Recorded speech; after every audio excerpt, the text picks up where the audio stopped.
All right, welcome back into the Rant Booth here on the boardwalk in Ocean City, New Jersey. We're at all campus as we are each and every Saturday night from 6 to 9. A little technical difficulty, a little issue we had getting up and running, John, but we did a great job thanks to Frank Vespi getting us back on board. Thank you, Frank. We're here at the Rant Booth in Ocean City, New Jersey, 1028 Boardwalk. And John Coyle, the owner of All Campus, having us here. We've been here all summer. Now we're extended again into the fall. Yep. We got to be here for football season. Got to be here for football season, and football season is here tomorrow. Well, for us. For our Eagles, yes. But football season started in earnest for the NFL on Thursday. What a fun game to watch, man. Yes, it is, and that's going to tie into our poll question today and everything. But first off, to start the show, we want to do a little remembering of 9/11 and say thank you to all the military, active duty veterans, first responders, everyone out there, guys. We love you. We appreciate you. And we hope that you guys get home safe. And we never forget 9/11 here. Yeah, 9/11. I'll never forget that day. I remember it like it was yesterday, in fact, because it was a beautiful Tuesday morning. Yes, I was here in Ocean City. Where are you? Yeah, I told the story earlier on my show today on the locker room at 97.3 ESPN. But I'll reiterate for the purpose of this show.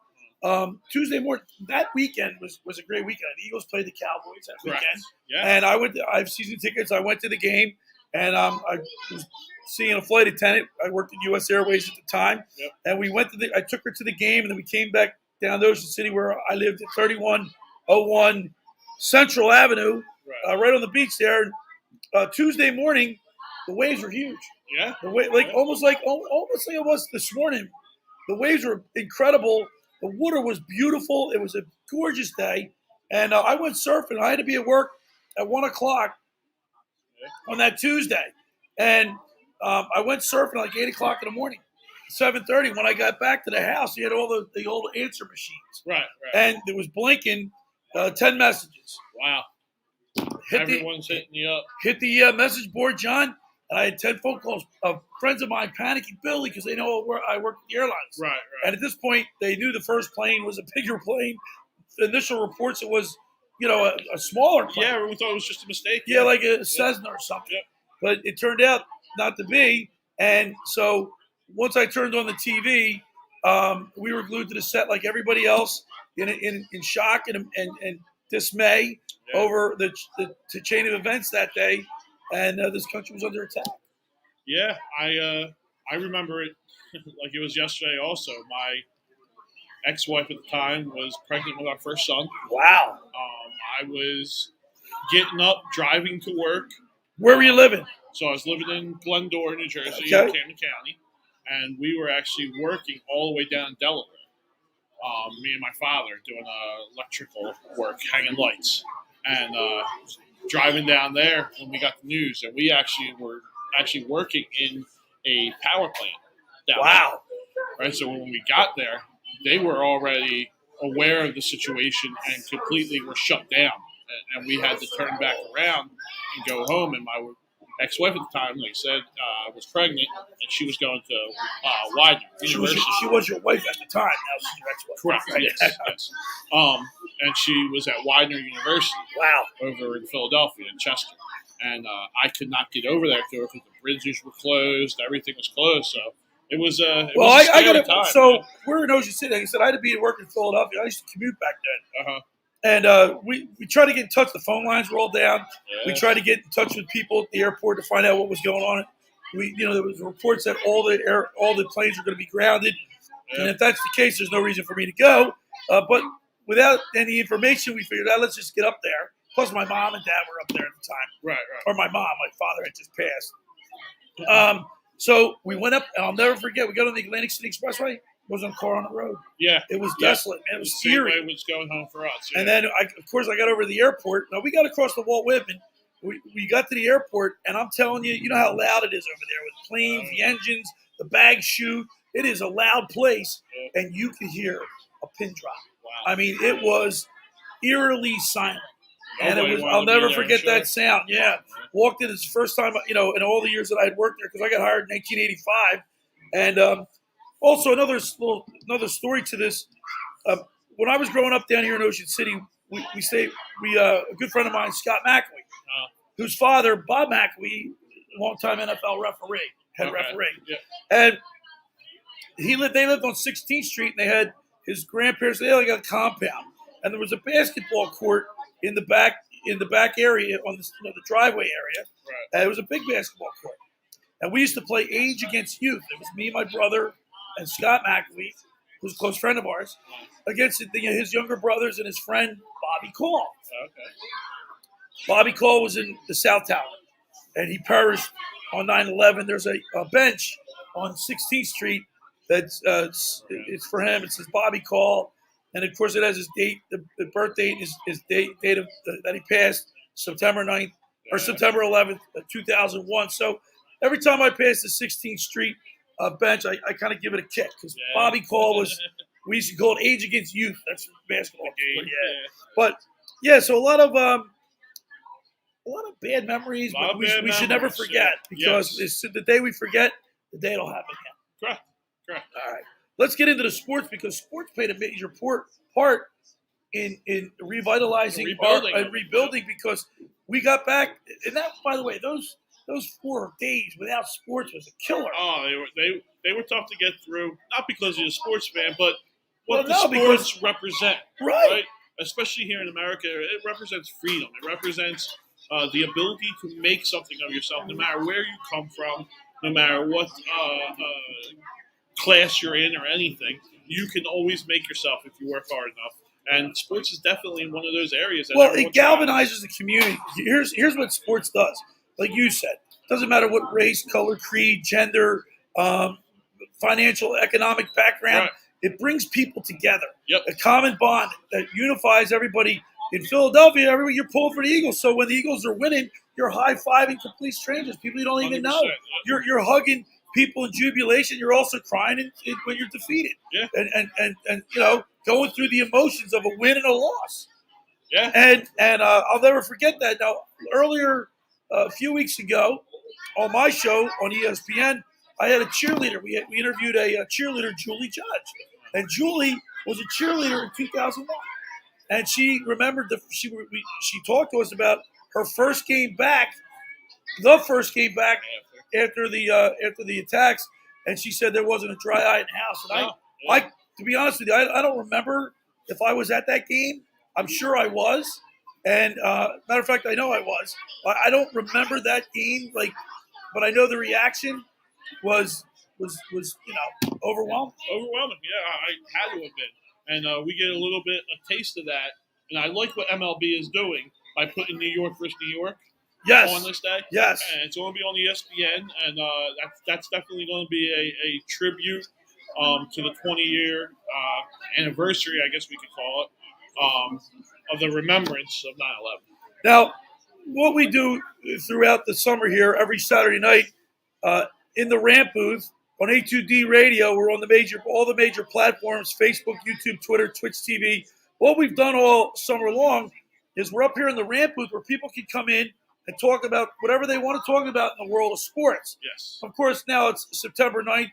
Summer, for all intents and purposes, is over. Still a beautiful day down here. Slower, yeah. Things are thinning out, and you don't have the workers, and we don't. The volume of people aren't up here, but we're going to still continue on, because why not? No, we're here. We love sports. We got the Phillies on, which is not looking good right now. But we got the Phillies on. We got the Eagles tomorrow, and we got a Dallas loss that we get to brag about for 1 week. And I'm a big Tom Brady fan. Yeah. And for the simple reason, not because I was a Patriots fan, and not because Tom Brady earned my respect for the longevity of his career, the amount of accolades and 7 Super Bowl rings. Yeah. I admire him. And watching him, we were watching greatness. Yeah, respect is definitely the best word. He still gets that ball out quick. The man does it at 44 years old, people. And how about Gronkowski? I mean, Gronk was unbelievable. Yeah, coming back from out at the plate. Good play. Nice. All right, let's Jack Friel, if we beat the Falcons tomorrow, I'll be 100% agree. Jason disagrees. Mora, did I say that right? I always remember, never forget, can't believe it's been 20 years. I got to be honest with you, too. Never forget, Jason. Thomas Arnone, my guys, we're back. Christian said, let's go Giants.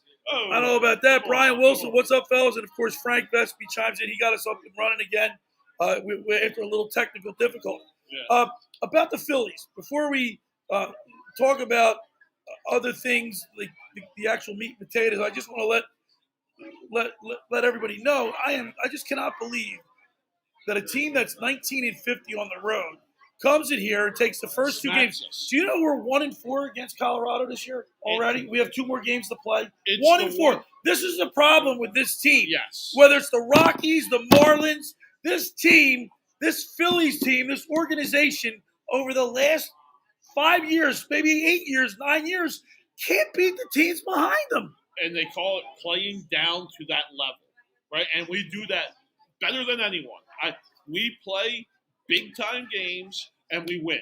We play against the teams that we should beat, that we should win series against, and we lose. It's got to be a mentality. It's got to be a pregame thing or a speech or the speech that's not given. It's got to be something that's going on in that locker room.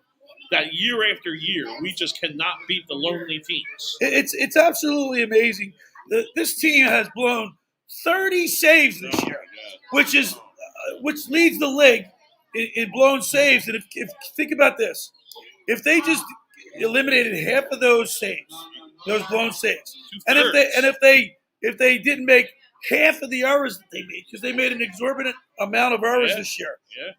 Teams in first place by like 7 games. Team could be in first place in the NL division, the whole NL. As we stand right now on September 11th, 2021, the Phillies are 4.5 games behind the surging Braves. Yeah. They're playing unbelievable.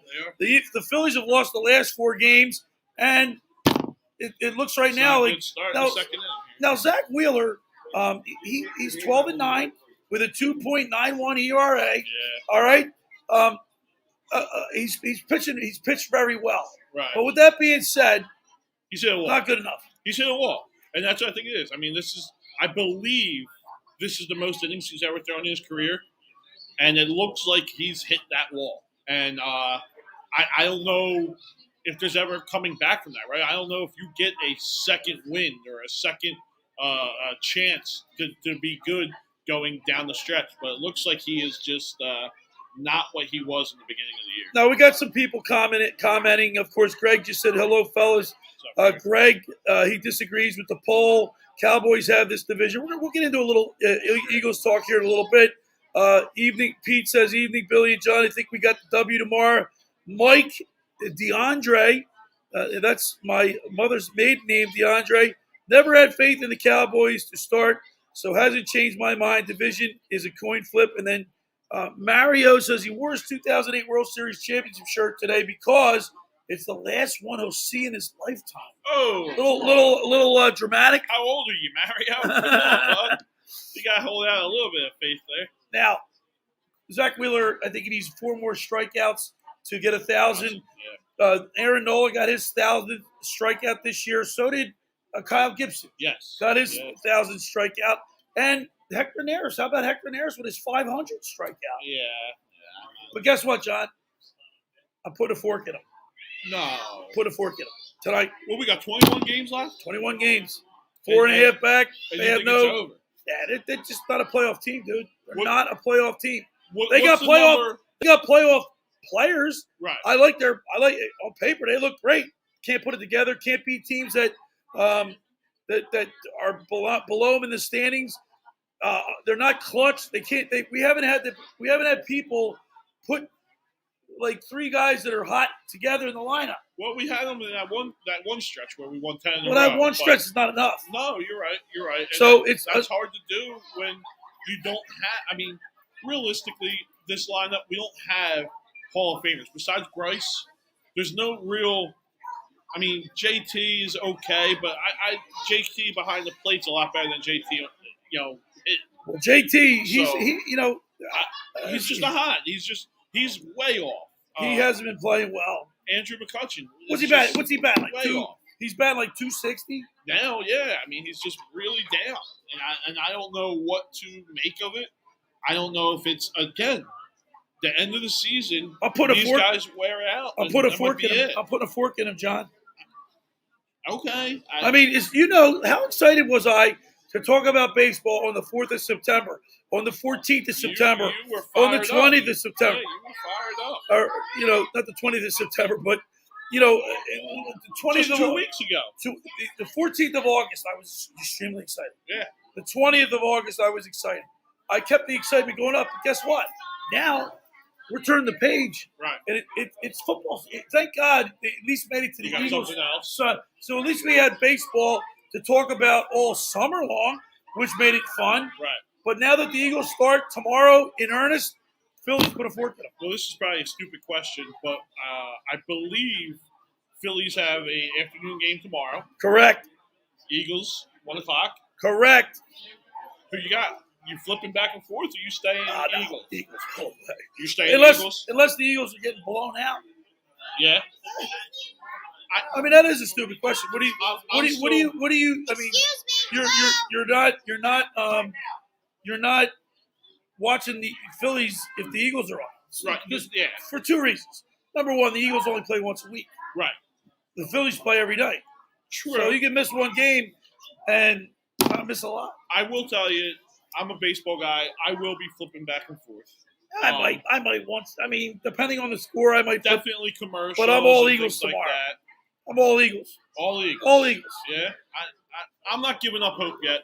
I'm still holding out hope that we can backdoor winning this division. I mean, just looking at the schedule, it can't be a fork in you yet. It just can't be. Well, for the Phillies? Yeah. Dude. It can't be. What makes you think that this team has a shot of beating the Braves? Because I genuinely think they're 4.5 games back. They've lost their last 4 games, and the way they lost it and the teams they lost them to. I think if they win 16, let's say they go 16-5, coming down. There's no shot. You think that's it? They can't. 16-5 doesn't get you there. You got to. It does, but you got a better shot at getting hit by lightning. Oh, you don't think they can do 16? No way. Okay. Right. Come on, John. This team's 71-70. You know what they're going to be at the end of the year? 16-5. You know what they're going to be at the end of the year? What do you think they're 500. They're going to be 500. Yeah, they're going to wait. What's 500? 81 and 81's 500, right? They're going to be 82 and 80. Okay. I mean, and they're going to finish. Doesn't get you nothing. And they'll finish probably like 5 or 6 out. What you have in the beginning of the year? What you see right now is exactly how it's going to end. Yeah. What did you in the beginning? By the way, of the year, and the Mets only have a game behind the Phillies. The Mets are surging now, and they got a tough schedule down the line. They got the Yankees tonight. Did you pick the Phillies to have 90 wins? No, I picked the Phillies to have, I think it was 87. 87. I picked them to have 92. Oh, I know. The ultimate optimist. Hey, we're broadcasting live up here on the boardwalk at All Campus in Ocean City, New Jersey. Come on down to All Campus. They got the greatest selection of hats. Pro, college, NBA, NHL, Major League Baseball, and the NFL. You get any hat. Of course, the college hats are, we've done Stump the Schweiner. Yes. You guys have stumped me because you've got so many hats. You got a lot of obscure hats, teams that I've never even seen, colleges that I've never even seen. Yeah. At least don't remember it. The goal is to have every major college and then every sub-major college. And if we can have that'd be a nice selection for people to have up here. And it's nice to come in here and just look around. Yeah. Just come in here, check them out. Of course, if you come in here tonight, you get automatic 10% off. Correct. Unless you're a first responder or a or military, active military veteran. You can come in here and get 25%.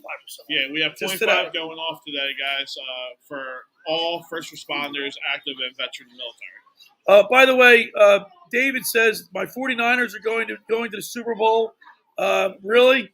Mario says Billy's spot on. David says 49ers faithful since '83. And then Jinx 951 says baseball football season is here. Let's effing go. I guess that's where we're trending. An expletive to describe his passion. Yeah, I mean, he feels like the Phillies are done. Also, They're done. All right, listen. I want to remind people the Ocean City Grilled Cheese and Quesadilla Company is one of our sponsors. They've got great grilled cheese sandwiches. Go down there on 8th and Ocean Avenue in Ocean City, New Jersey. When you go down there, use the promo code A2D to get 10% off anything, any purchase you have. Yep. So if you get a grilled cheese with a soda and maybe French fries, it's 10% off the whole purchase. Great deal. 8th and Ocean Avenue in Ocean City. Give them a call, 609-938-4534. Yeah, guys, they are actually coming out to us to Vegas to cater Why don't you our explain? show. Why don't you explain what's going on, John? So we have we put it up on Facebook, guys. It should be out there now. An event that we have put out for A2D Fantasy Football. We're going to go out to Las Vegas, to Westgate Casinos and Hotel, and it's going to be $700 per person. That's going to include your airfare. That's a great deal. Hotel rooms for the 2 nights, 3 days. That's going to include entry into the fantasy draft if you want in, and that's going to include the catering at the fantasy party. Everything else will be on you guys, but there's tons to do in Vegas. We're going to have the pool area locked down for us. That's awesome. So it's going to be awesome. fun, guys. Yes. We're taking reservations now. You sign up on Facebook. You can sign up on Facebook. All we're asking for is a $350 deposit. That's going to lock in your spot and hold your spot. And then in, I believe, March 1st, we take the final $350 of the balance. And then on the 26th of August, we fly out to Vegas as a group. That sounds like a lot of fun. We're on the eve of the Eagles season starting tomorrow. The Birds fly south to take on the Atlanta Falcons at 1 o'clock tomorrow in Atlanta. And I got to tell you, John, I'm excited. Yeah. I mean, obviously, Jinx 951. We have that sentiment. We're done with baseball. Well, I don't know about John, but I am. I think this team, the Phillies team, is done. Washed. I think. Yeah. I don't think they're going to be able to put an amount of a surge. I just don't think this team has it. Yeah. But if you look at the starting 3 pitchers that are still remaining on this team, because Eflin now is done for the season. Yeah, it might be done sometime next year. They got to use every 5th game. They got to use the bullpen committee pitching, and that good. Sam Coonrod last night did all host of pitchers. Did you see in the 4th inning after last night's game they had a total of 95 pitches, bro? Yeah, that's not. I mean, it can't be. That just can't be. Especially in a bullpen game. That can't happen. You guys going to wear out real fast. Now, we talked a little bit about Thursday night's action with Tom Brady, and the Dallas Cowboys got a loss. I'll tell you what, though, I will say this. The Cowboys' offense looked pretty good. Look more than as much as I can't stand the Dallas Cowboys, they look pretty good. And but I'll tell you one thing: Dak does not have a weak arm. I mean, that arm looks fresh. Right. Threw the ball 50 times. Yeah. He was slinging it all over the place. But the defense from the Tampa Bay Buccaneers didn't look. I don't know if it's more of the defense not playing up to their capabilities or the Dallas Cowboys offense being that good. I think it's a little combination of both. Listen, to me, always the first game as a defending champs, when you have the ring ceremony, you have all the emotions of it. It's got to be hard to get up and stay up for the beginning of that game, right? So I always think that it's hard for a defending champion to come out that week 1, national TV, the most big game of the year, the first game of the year, and asked to come out there and repeat in the win. That's a tough task. And you just knew that when Tom Brady got the ball back with 1:40 or something left on the clock, you just knew he was going to score. You knew it was over. And it was fun to see. I'm telling you, I got in a debate with a few friends of mine. I'm telling you, like, you people that have the privilege of watching Tom Brady play quarterback, you don't realize that this is something. I mean, he is the greatest of all time. Yeah. Like, all right, I grew up in the late '60s, all of the '70s. Name all the great quarterbacks that I saw play. I mean, Joe Namath, and I'm going way back. Joe Namath, Len Dawson, Roger Staubach, Joe Theismann, John Elway, Dan Marino, Steve Young, Brett Favre. You know what I mean? Yeah, I mean, there were some great ones. Stabler. all these great quarterbacks that I saw play, and I've seen the majority of them in person. I've seen Tom Brady play a few times over his career at the either Veterans Stadium or the Link, and I'm telling you, just appreciate it. Head and shoulders the best. Appreciate it right now because we're not going to see that now. Look, Aaron Rodgers is great, and there are a few good quarterbacks that are Drew Brees, Russell Wilson comes to mind. There are a few, but I don't think we're ever going to see anybody in my life. I don't think they talk about. Somebody just said, I don't know who it was. He wears the Phillies jersey 2008 because we'll never see another championship. Right. You'll see a Phillies championship before we see another quarterback with Tom Brady's stature. I 100% agree with you. I think he is a once-in-a-lifetime player. Anyone who wants to debate that he's not the best quarterback is just absolutely crazy at this point. Tom Brady is the absolute best quarterback, if not the best player to ever play this game. Best player. I don't think so. I always tend to Jerry Rice, but there's got to be an argument that Tom Brady is. The quarterback is the head of the snake, right? Of all sports. So yeah, you could probably see, he's not the most athletic quarterback we've ever seen. Not by far. But unfortunately or fortunately, it's not what the quarterback position is. It's about execution. It's about understanding the offense. It's about recognizing situations, recognizing the blitz, picking up it, and being able to. He's like an extra coach on the field. He is the coach on the field. I mean, there was a point in time on Thursday's game where he was in the huddle. I believe it was right before he threw the Hail Mary interception, and they were doing the no huddle. And a coach must have called in a play, and he looked down at his wristband, and he didn't like it. And you could see him yelling, no, no, no, no, no. And that's a guy who just knows. That's called experience. The game. It's experience. All right, Steven chimes in. Yo, fellas, wish I was there tonight. Phillies. Oh, it's our buddy Steve. Phillies have been extremely disappointed. I don't see how they overtake the Braves. And that's what I said, Steve. Good thing the Birds play tomorrow. I think it'll be a high-scoring game tomorrow. Well, the Eagles are getting 3.5. Yeah, I think right now. Yeah, and we had Dave on my show today. He's going to be popping on our show. Dave Sarapan checked in on the locker room today on ESPN, and he picked Ohio State today. He did pick Ohio State today? Yeah, he was wrong about that one. 13.5? Yeah, he took Iowa State, and he took who was our third? Oh, Texas against Arkansas. That's later on tonight. Yeah. And then he picked the Colts or the Seahawks over the Colts. All right. If I remember, this is off the top of my head. Okay. He picked the Eagles over the Falcons. Ooh. And I think he picked the Steelers over Cleveland or no. Steelers are playing Kansas City. No, Cleveland's playing Kansas City. Whoever Pittsburgh's playing. So Bills. That's right.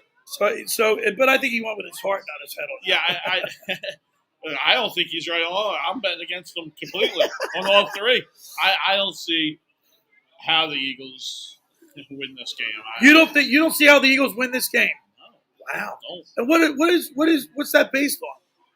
Based on, I just don't think that high-powered offense they got down there in Atlanta. You laugh, but it could be. The only thing they have over us is experience. They got two very good tight ends, and the rookie who are we? They have no running. They have no running game. Oh yeah, because we got a great one. Well, we don't know what we have. We do have. have. We know one thing. We don't have one. Our offensive line is better than their offensive line. Oh, okay. All right. Brandon Brooks is supposed to be. He might go. I heard he's going tomorrow. Yeah. He's a go. And but still, there's still a question mark there. Do they stay healthy? Is the key. Matt Ryan, I give Matt Ryan the experience over Jalen Hurts, obviously. Of course. But with that being said, Matt Ryan's 39 years old or whatever it is. His mobility is decreased, so he won't be able to get himself out of trouble. Now remember, the last few years under Jim Schwartz, this team was a non-blitzing team. Correct. This year, I got a feeling you're going to see a lot of different looks. You're going to see, you're going to see. You're going to be in trouble then. You're going to see a 4-2-5 set to counterbalance their offensive vertical game. The total is 45, I think it is. It's pretty high. I mean, no, that's not high. Well, I mean, that's a Anything 20, over 21, 24 game. that's not is that a high? That's No, average. it's average. It's not high.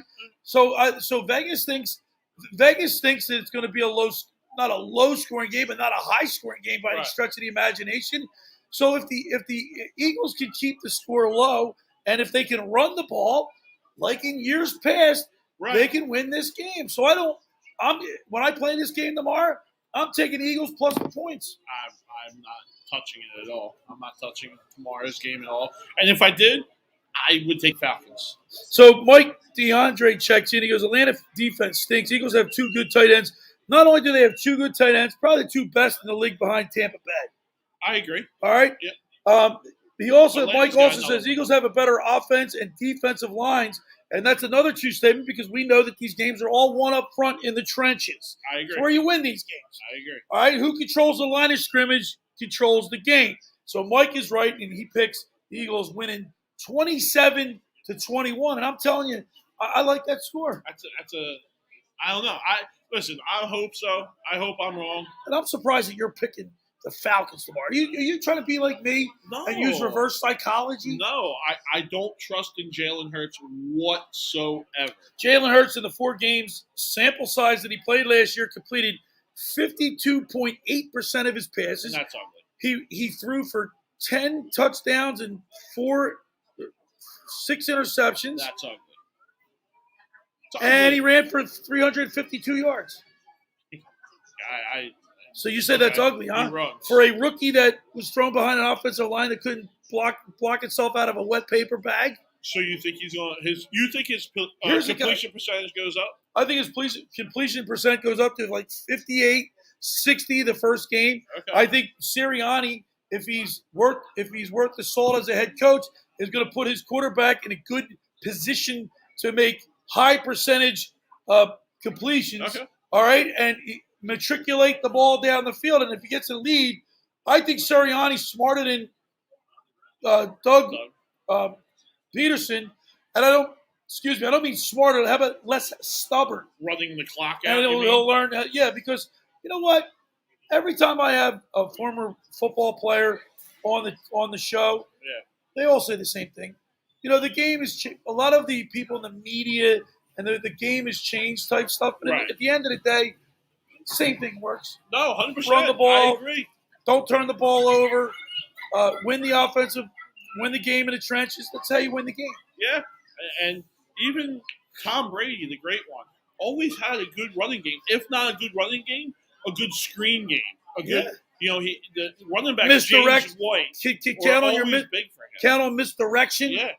I mean, these are all tools that you can use.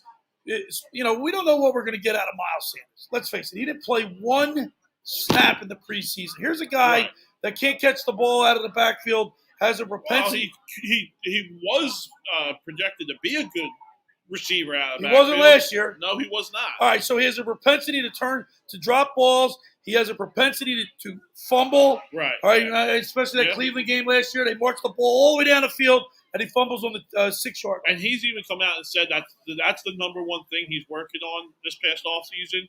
But he didn't get a chance to work on it when it counted the most in the preseason. Maybe. Like, I don't care what these coaches say and these people in the media that sing this mantra.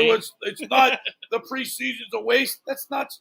I just don't buy it because you cannot replace the speed of an actual game. Yeah, these joint practices are all well and good, but at the end of the day, it's not a game.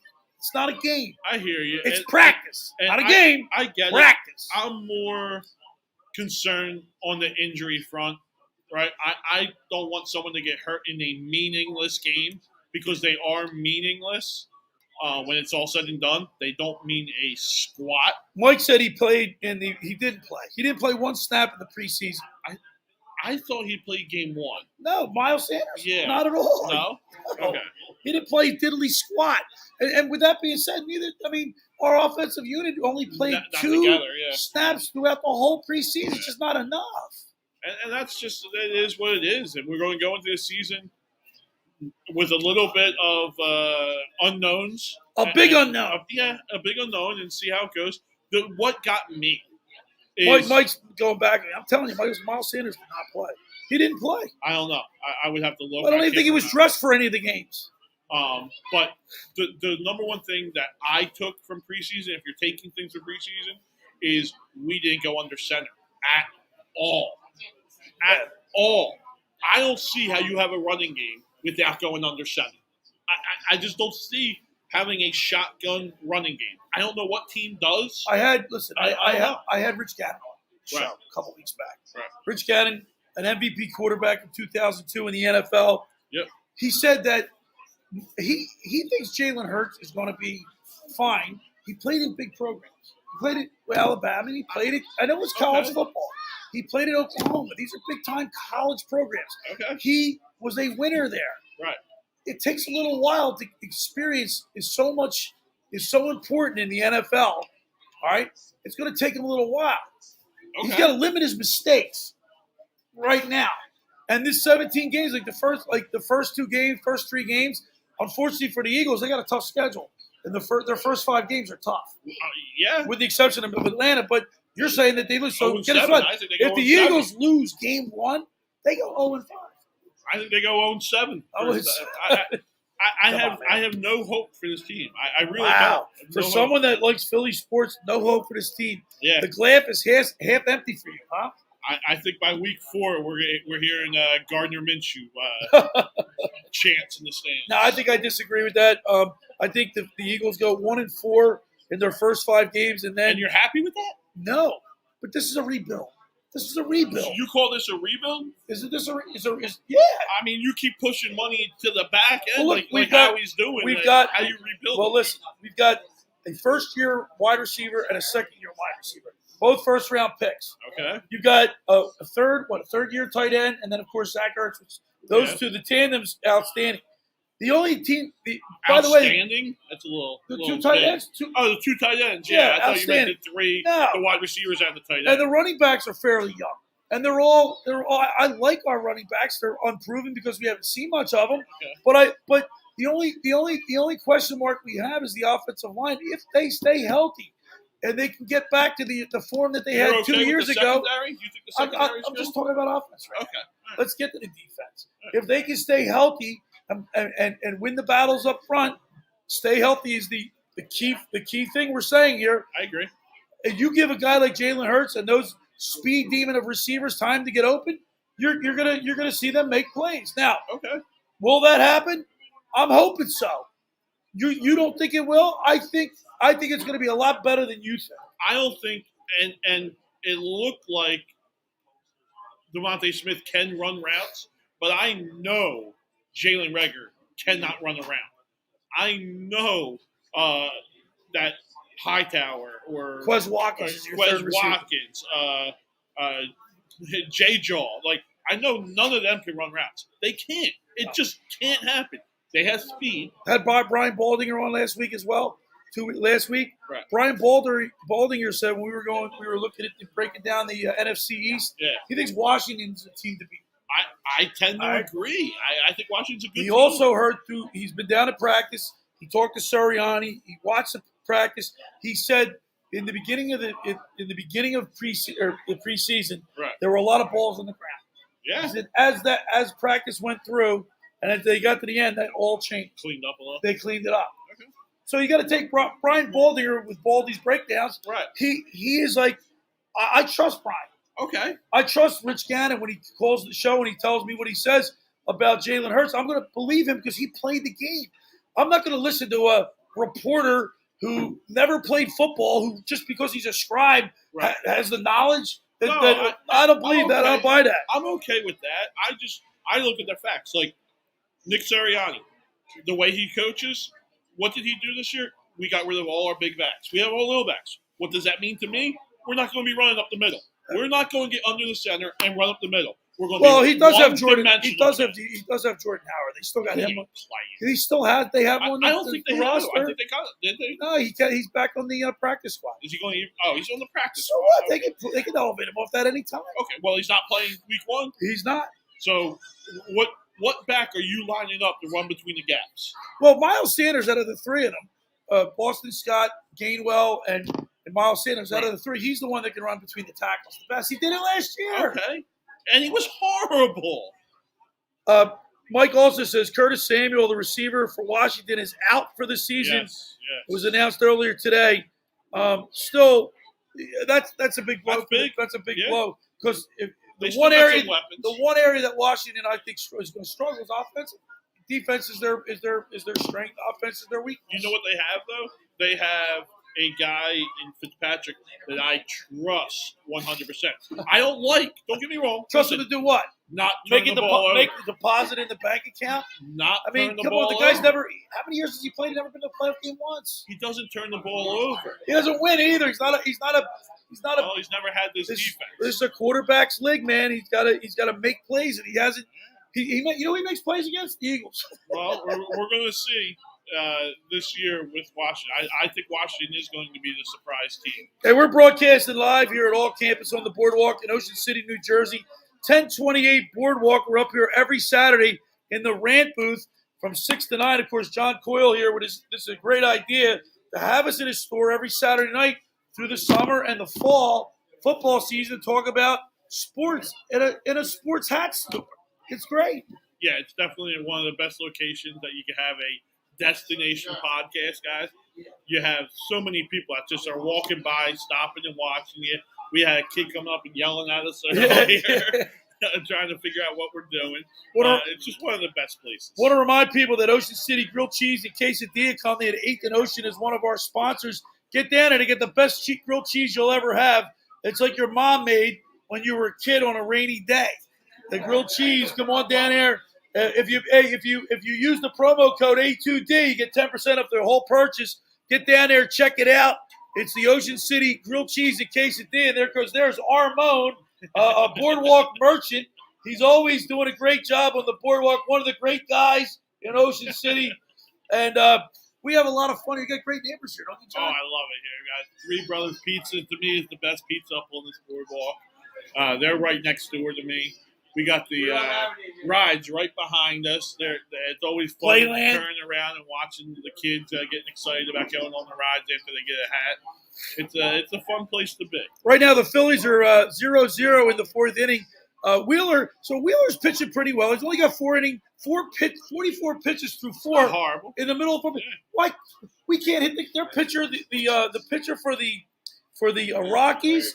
He's like the guy is 5-7 with a 4.69 ERA. You're telling me we can't hit this guy? I would hope to think that we can. I didn't see the lineup or anything because we were a little bit delayed getting on here today. But by the way, just want to let you know that when the Phillies score 4 runs or more since July 1st, you know what their record is? No, I do not. 31-7. I feel like we've been scoring a lot of runs lately. 31-7. Why are we losing? Yeah, what do you mean? Last night we got waxed 11-2. Didn't we just go through like a spiel where we scored 7 runs? No, in 6 games or 7 games. That was in the beginning of or the end of August where we won the last 6 games. We scored 7 runs or more, 6 games in a row or something. It was a record. Yeah. Well, guess what? That has since stopped. Yeah. It's what have you done for me lately? Yeah. And while Zach Wheeler, this is Zach Wheeler's problem. He pitches well, but they can't give him any run support. And there's Zach Wheeler just got his 1,000th career strikeout. He's the 3rd Philly pitcher this season to reach 1,000 strikeouts. Of course, he, Aaron Nola, and Kyle Gibson are the other 2. Yeah, that's a big feat, and congratulations to Zach on that. Hopefully, he can get a win out of it. I'm sure he would give up every one of those strikeouts to get to the playoffs this year. Now, let's talk about the Eagles' defense because I love what. Well, let's bring up the poll question here because we haven't even brought up the poll question yet. So I can hit the banner, I guess? Yeah. All right, let's hit the poll question. All right, and where's it at? Stop it. There it is. We have more confidence. There we go. All right.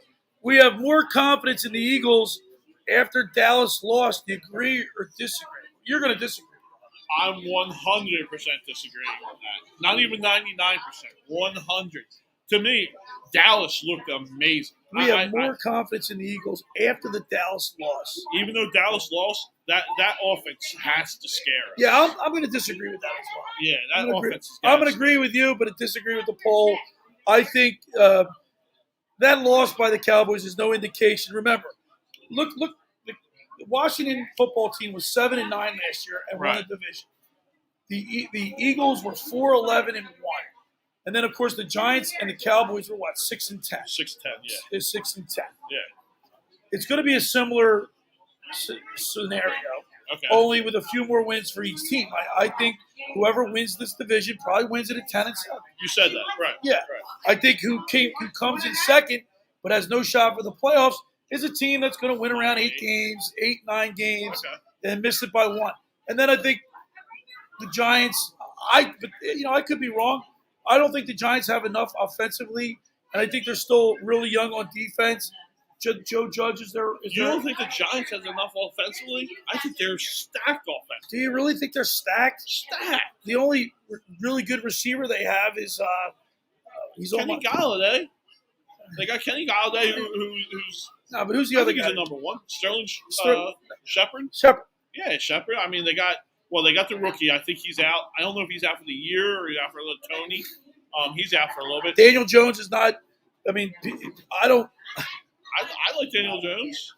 I think Daniel Jones can be a solid. He makes a lot of mistakes. He does. But you hope that cleans up, just like we do. I don't hope Jalen. I don't hope it cleans up. Well, I'm saying as a Giants fan, you hope that cleans up as time goes on. I hope it gets worse.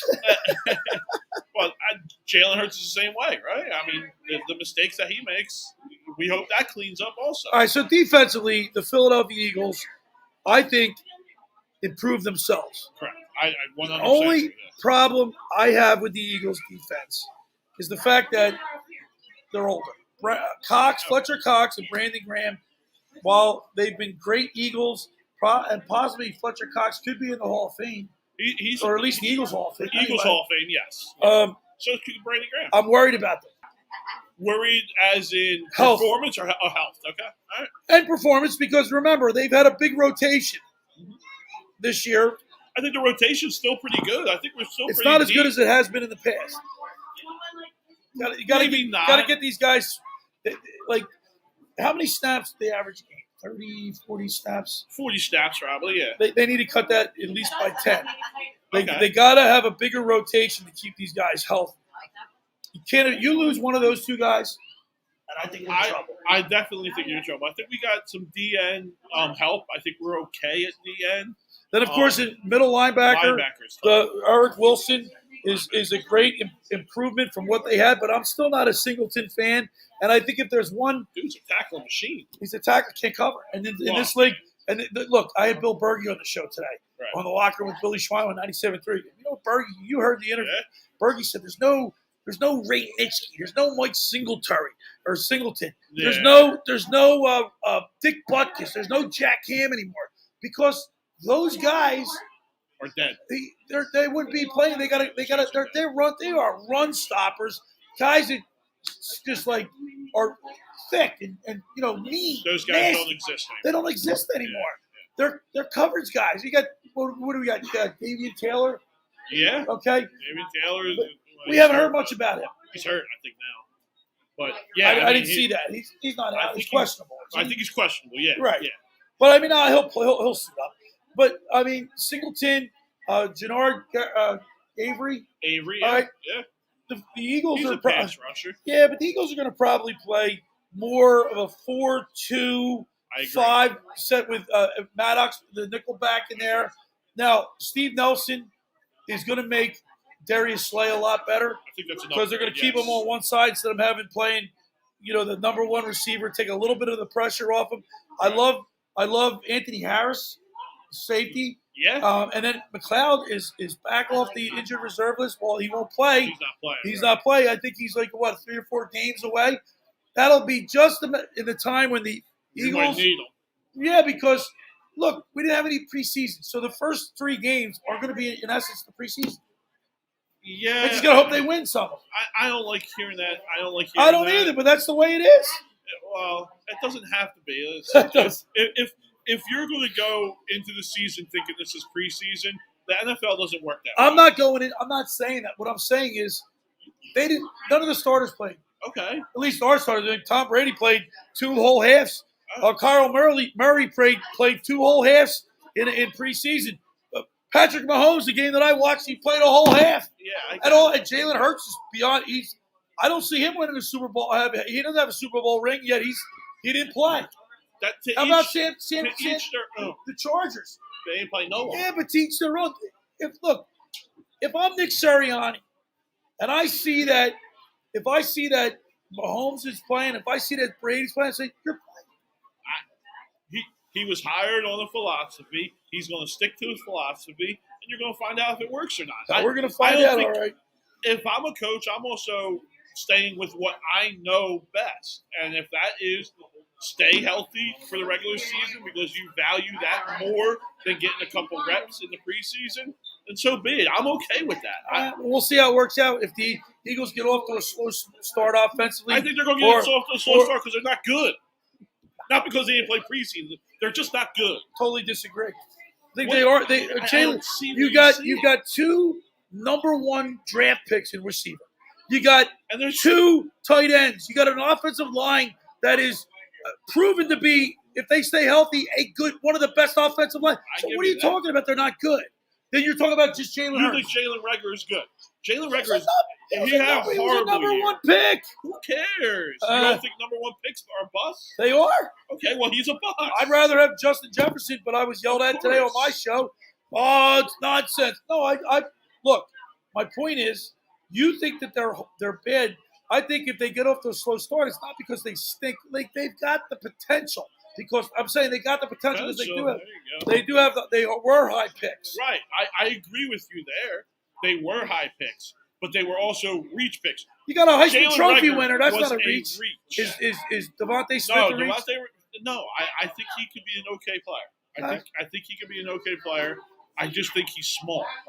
I think he's going to get hurt at some point. He was hurt last year? Yeah, I think he's going to get hurt at some point. He's going to take a shot, and he's going to be out. And then he's no good to anyone, no matter how many highs. I think if they come out, and if Jalen Reagor throws a couple balls behind the receiver, misses a wide-open guy, or overthrows Reagor, underthrows him, I think it's a timing issue. That can be corrected. That's something that should be worked out in the preseason. Well, that's my point. Right. Awesome. Well, you don't get it in practice. You get it in preseason. That's my philosophy. So the Eagles have they need to. I think they needed to gel. They needed to put that unit together, and they didn't do it. Well, he feels like he did enough in practice, and that he's comfortable enough to go into the regular season and saying, "This is my team. I feel good with them," and he thinks he can win with them. So, by the way, Blue City Empire Sports says F football. Baseball will always be America's sport top 1. My man, I'm a baseball guy through and through, and I love that sentiment. All right, well, it's the Phillies now have first and second with nobody out. They're in the 4th. Maybe Kutch can get a hit here and drive in Sakura, who's in second base. And we got a merchant here says give a thumbs down. We got a boo bird in the house. Well, yeah, but listen, I feel him because he does that because it's been happening all year long. They don't hit the clutch. They haven't been consistent. Yeah, and this is the problem. You got Kutch. He's been red hot. He's still only hitting 232. You know what it is when they hit, they have a huge game where they put up 12 runs. Yeah, right, and then they go blank for 3 games, and then they'll put up another huge game, and that consistency. It's a long season. Consistency is what wins baseball. Right now, we got a 2-2 count on Andrew McCutcheon. By the way, this is his last year. Right? I would assume so, yeah. You got some holes. This Philadelphia Phillies team has some holes to fill. Of course, their salary cap. Not that there's a salary cap, but right. Their salaries. Luxury tax. They're going to have to pay a luxury tax if they want to be competitive next year. I hope so. I'm waiting. I want to hear. I thought they were going to spend stupid Uncle money. Cigars come out and say we're going over the luxury tax. That's all I want to hear. What does that stupid money? What's stupid money mean? To me, that is stupid money, right? But that was a lie. We have been told a lie there. But right now, I want to hear. All I want to hear for Christmas is we're going over the luxury tax. Those are my favorite words in the world right now. Lawrence. I call him Mars all the time. Andrew McCutcheon with a 2-2 count. It's a little dribbling foul ball down the third base line, and he has to return to the batter's box to take another swipe at it. Take care, guys. Hey, we're broadcasting live up here on the boardwalk in Ocean City at all campus, 1028 Boardwalk.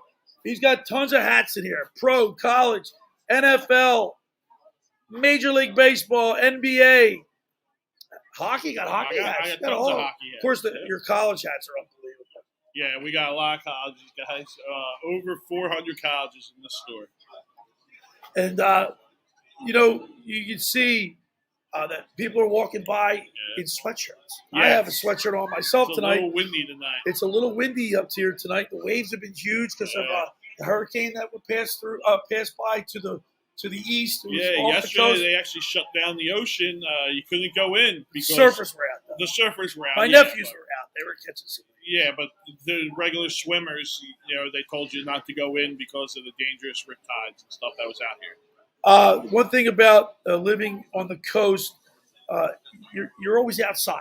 Always you know what outside. I mean? You're always enjoying the beach, walking on the boardwalk, and just enjoying the view. Yeah, it's definitely fun getting out and going up to the boardwalk and just taking a stroll, whether it's the middle of winter or the middle of summer. It's always nice to get on the boardwalk and just get that fresh air out here near the ocean. So Blue City Empire chimes in. He says, the Philadelphia Phillies won the World Series in 2008. Also, the Phillies lost the World Series in 2009 to my Yankees. Right.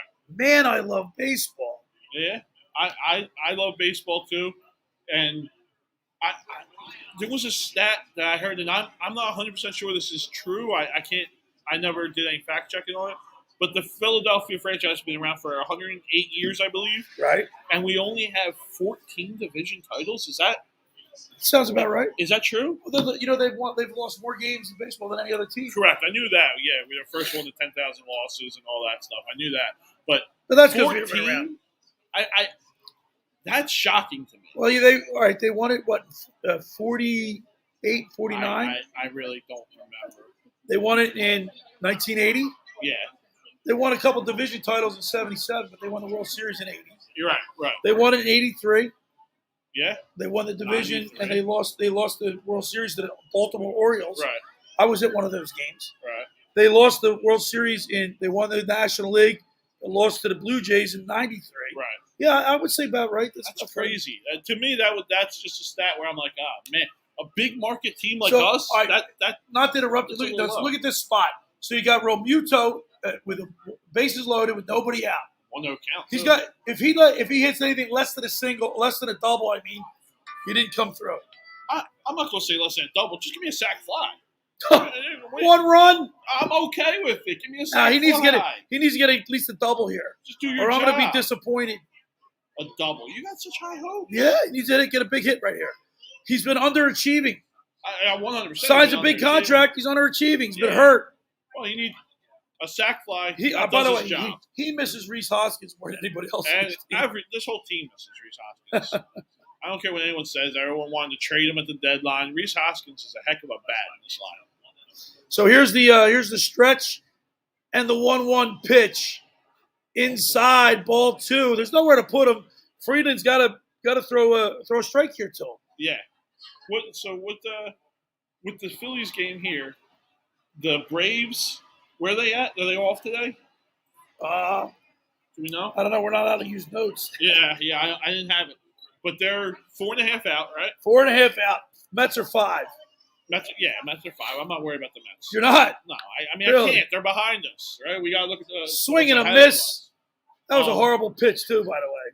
If we get to 3.5 after the series, nothing changes. They put a fork in. Look at that. Look at that swing. I mean, that ball's way out of the zone. He's got bases loaded. 2-1. You think you're getting a hook there? Bases loaded, no outs. I'm looking fastball. You think? Oh my God, yeah. 2-1. Yeah, I'm not looking curveball. It was still out of the zone, dude.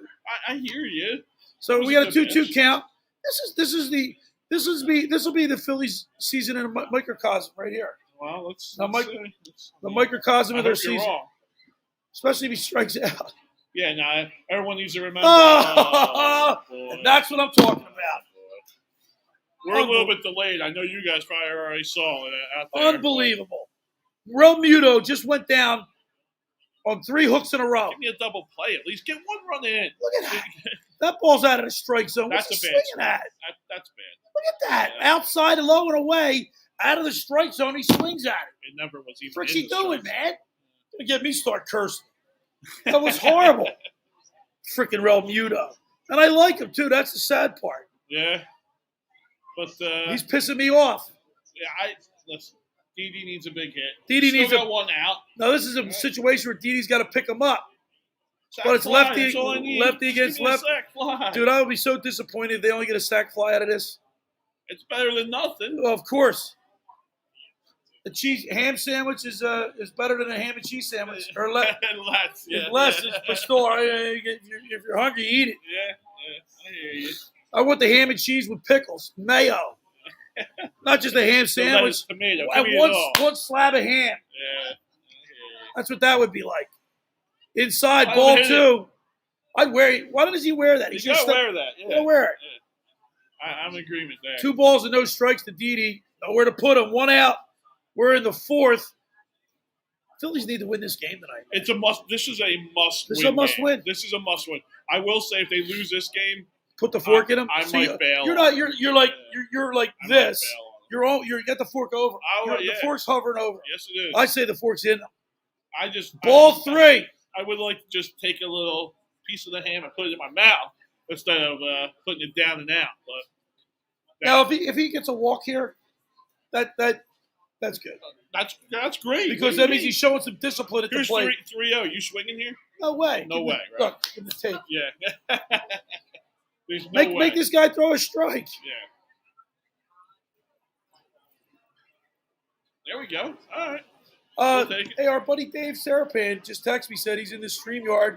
If you guys are still on, let me know. Oh, yeah. He actually I don't know how we get him on, but hey, ball 4. Oh, I sent him the wrong link. I'm going to send you another link, Dave, if you're watching. Invite.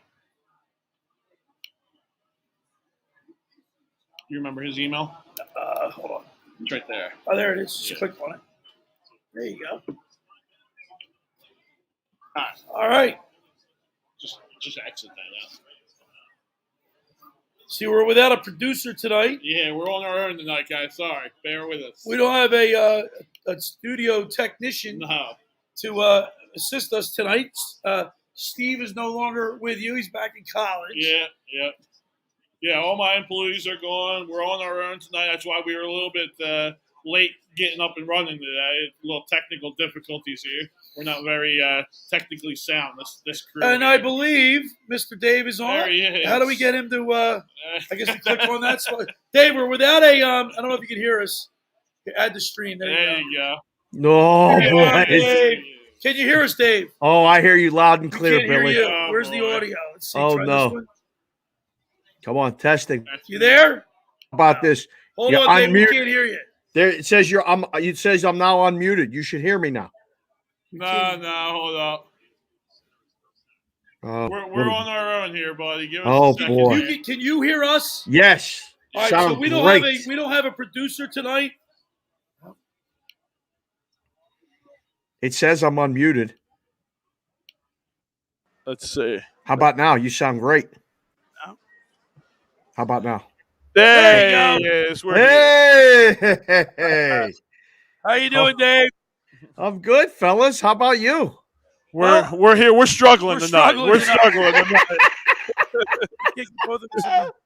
we need someone to guide us through this technology stuff. It's killing us. Oh yeah, the technology is the big challenge. Coming in. Oh man. There is nothing, Dave, worse than seeing a Cowboys fan strolling into the store. Strolling into a Philadelphia store. Laughing right next. Oh my goodness! Come on behind. How long have you lived in Dallas? How long have you lived in Dallas? Look at this. Well, you're from Dallas, right? Yeah, I'm from Southwest Philly. Otherwise, Southwest Philly. Lord, good. How does that even happen? How does that happen? That's what we always say when someone comes in like that. You were raised wrong. It's called bad parenting. It's a character flaw. So I'm sure during the Revolutionary War he fought for the British. That is correct. It's very possible. So Dave, He's called Jerry. So Don't Dave, be sending the Cowboys merchandise to this store. I can't get it from Jerry. Come on, Jerry. He's the owner of the store here, and for the longest time, he didn't even purchase Cowboy stuff. Did he? No, I would not. I If I held owned to the store, my I would never have guns, Cowboy and I would stuff. not have Cowboy stuff in here. But I did buckle after It's financial all profit decision making. I did buckle. It And happens. walking here to a Yeah, Cowboys yeah. fan, the Phillies jump out to a 3-0 lead on a base hit There we by go. There we Odubel go. Herrera. So Let's now go. I'm happy. I'll be there Wednesday. Are you Nice. are you a Phillies Love fan? the Phillies. Love the Phillies. He That's loves the so Phillies. crazy. That's so he loves the crazy. Phillies, Dave. I don't understand. That can't mix. You can't. I mean, you can't. You're either all in or you're out. You can't pick and choose. Dave, in this area, there are a smattering of Cowboys fans that like the Cowboys. There you They, go. they like the Cowboys, but they like the Cowboys, but they also like the Phillies or the Sixers, and the Flyers. Not a Sixers guy. Oh, okay. You work for the league. All right. Yeah, it is crazy what Bill said. Is there's not that many 4-for-4 people left up here that live in this area. The kids coming up today, younger generation. Yeah, they like the new trends that are happening. Well, you know why though? I mean, they were bad for so long. They missed a whole generation. Like, I mean, when they don't win, it ain't fun. And being a Sixers fan wasn't fun for a long time. It's coming back, You're right. so they're out. Yeah, but the damage has been done. I mean, The damage has been done. Look at. I mean, look. I grew up in the '70s, and the Phillies were the Eagles were horrible from 1960 to basically 1980. It's 20 years of a whole generation gone to the Cowboys or the Steelers, right? Yeah. And then all of a sudden, now you're getting a whole generation of Eagles fans from Andy Reid era to now. Right. That we had 4 with Andy Reid. We were 4 NFC championships. Yeah. Or we went to the 4. We did only won 1, but you still got there. They were one of the best teams in the 2000s, and then of course we won the Super Bowl in 2017. So as far as the Philadelphia Eagles go, that pendulum has swung back. Right. But now you have the problem with the Sixers and the Phillies. Hey man, that's a hard place. Like Philly, you got you got to be all in. Like as a player, it's just like Pittsburgh. If you don't try, if you don't hustle, you're out. I mean, that you got to earn your keep. But I mean, once you do, in places like Philly, Pittsburgh, like you're in. You're loved. That's it. Yeah. Yeah. So it's funny. I see Cowboys fans out here all the time. I mean, they're everywhere. They're everywhere. Yeah. And I think sometimes they're fans just because of the merch. I don't even know if they're fans of the team. Like the star. Yeah. The merch is pretty nice. The star, the white. We've heard that, right, Dave? I mean, 100%. I'm calling him Dave. We've heard this for a long time. I mean, we've heard a million excuses. I've heard people say they like the electric football game because they were America's team. You got an electric football game. They automatically had the Cowboys. Right. Billy, you said you grew up in the 70s. Me too. What was the afternoon game every Sunday? Every single Sunday. Every Sunday it was the Cowboys. I mean, I didn't know any better. I grew up, I watched the Steeler game at 1 and the Cowboys game at 4. I didn't see no other games. I mean, for the longest time, that's all that was on every single week. So you could see why. I mean, there's Braves fans because they were on TBS every day. There's Mets fans. Yeah, Mets fans for WOR. It was on every day. Same with the Cubs. They were terrible. The Cubs have generations of fans because they were on TV every day, and it was fun to go to the games. So it's crazy though. Like now that they're winning or won the Super Bowl, everybody in the city got to be. You can't. You got to. You're right. It's bad parenting. You can't be a Cowboys fan young. Dave, this summer we did see people from this area that weren't Eagles fans. A lot of people. I was shocked. Yeah. A lot of people. Well, again, I don't know what they got to do. They just won a Super Bowl like a couple years ago. Let me ask you this question: as a Pittsburgh, you grew up in Pittsburgh, been down, you've been to Three Rivers. Obviously, that was your place growing up. Yep. Did you see a lot of what was the other than the Pittsburgh Steelers, what was the second jersey that you saw a lot? Because in Philadelphia, obviously, when the Giants come to town, since it's such close proximity, we see a lot of that. Believe it or not, Pittsburgh. We see a lot of Steelers. Is number Cowboys is number one. Yep. What is it in Pittsburgh? You know what? It is. I mean, there was a lot of Cowboy fans in Pittsburgh too, because they hated the Steelers or they wanted to root against their parents or whatever. Like I went to high school, one of my best friends was a Cowboy fan, and I used to give him crap all the time, and he loved the jerseys. He loved the star. Tony Dorsett was a Pittsburgh guy who went to Dallas, so it kind of just grew with him. So, I mean, it was Dallas. It was a lot of Eagles. Like the Eagles, my brothers had Eagles jerseys when they went to the Super Bowl in 1980 and lost to the Raiders. We were all decked out in green and hoping, because they were part of the state. So we just were like, you're rooting for that team. So then I went to Penn State and I actually met the Eagles fans. And for about 5 years, I was like, this team is the worst team. I couldn't stay. I rooted against them every single second. Just because of the fans? Because the Eagles fans, I mean, like, we had to go to a room and watch the TV in the dorms. That's how old I am. There was no TV in the room. So you went to the TV room and you had to sleep in there to get the rights to the game because they were both on in State College.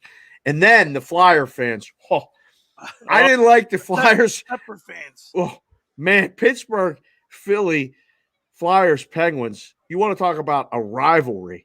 Oh, my God. I mean, that was still the best rivalry in Philly. Oh, yeah.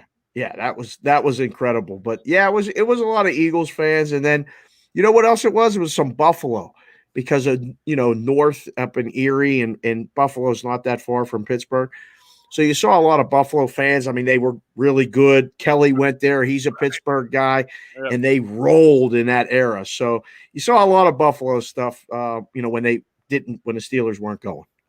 Hey, we're up here on the boardwalk at All Campus in Ocean City, New Jersey, 1028 Boardwalk. The boardwalk still has people walking by. We're talking with Dave Sarapan from you can follow him on Twitter at SportsBK Consig. He gave us his picks today. He was on my show. He's gonna be on my show every Saturday. We enjoyed having him today. We had a lot of fun. A lot of fun. That was a great segment. It flew by. I was like, wait a second, we're going to break. That's it. That was great. And this is a little different because we don't have breaks here. Yeah, we got time. We got all time. Yeah, a little conversation. Yeah. And of course, the mantra here in A2 on A2D radio is no notes. I love it. No notes. We don't get anything. Listen, I just showed up. I was down at the Strip. I had to go down. I joined this college football contest. Caesars William Hill did a college football pick'em contest. Amazing, right? Like the sportsbook industry has morphed into everything's on your phone, on your app. Yeah. You sign up in person in Vegas. They still need you to sign up in the casino, so they at least get you in there once, and then you can do everything on your phone. This is the only contest in town. You still have to go to the book to put your picks in. I didn't know that today. So I drove around town to the kiosk right by my house. I'm like, that don't work. That don't work. That don't work. So I had to drive all the way down there, put my college picks in for this contest. There's a huge overlay, boys. So if you get any steam on any college games during the week, you got to let me know, and I'll cut you into the winnings for sure. If we can we could take this thing down. It's a $500,000 first prize. Oh, I'm in. Yeah, that's it. How far do you live from the Strip? Like how long did you get there? No traffic. It's about 20 minutes. That's good. Yeah, it wasn't bad. It was though, man. It was hopping. Like college football brings them in. I walked into the book and I was like, whoa, we're back. I mean, it was packed. Well, UNLV's right there too, right? UNLV's, not far off the Strip, but nobody even watches the UNLV games. Wow, I mean, they got the UNLV merch all around town. It's everywhere, and nobody buys it. It's so bad. They're 36-point dogs today, John. I mean, 36 to Arizona State. Nobody's betting them. I was in the books for almost 2 decades, right? We needed UNLV every single – it wasn't 1 week in 20 years where we didn't need UNLV in a game on Saturday. Terrible. So how did you do this week? Today in the college Well, games? so far you lost the Ohio State game, which you picked, Wow. right? What? You took Iowa State on my show today. You also took Texas. We got Texas. No, we got Arkansas, right? We got Arkansas going now. So we Right. took the home dog there. You took the home dog there. Yeah, right? Iowa State. I mean, I don't know what they're doing. They turned the ball over 5 times already. They're getting crushed. Are they really? Yeah. They turned the ball over 5 times in the first half. They're down 27-10. Iowa's a good team. Yeah.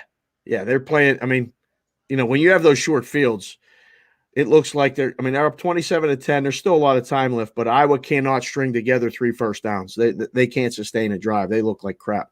So, Dave, talk to us a little bit about it. I'm curious to hear how have the Raiders been received in Las Vegas, and how John Gruden, the whole. I guess the NFL was worried about having a professional team in a gambling city like Las Vegas. How's that turned out? Yeah, they've changed their tune. They have deals now with every book in the world. Roger Goodell appeared on a gambling show yesterday. Oh, really? Yes, yeah. I'll find you the clip. It was unbelievable. I was like, wait a second. I worked in the books again almost 2 decades. We couldn't even put the word Super Bowl in the book on the sheets. They would have people coming around and fine you. Yeah. They would serve you with those papers and say you can't use it. This is copyrighted. So. And now they got deals with every book. And we have a team here. It's a beautiful stadium.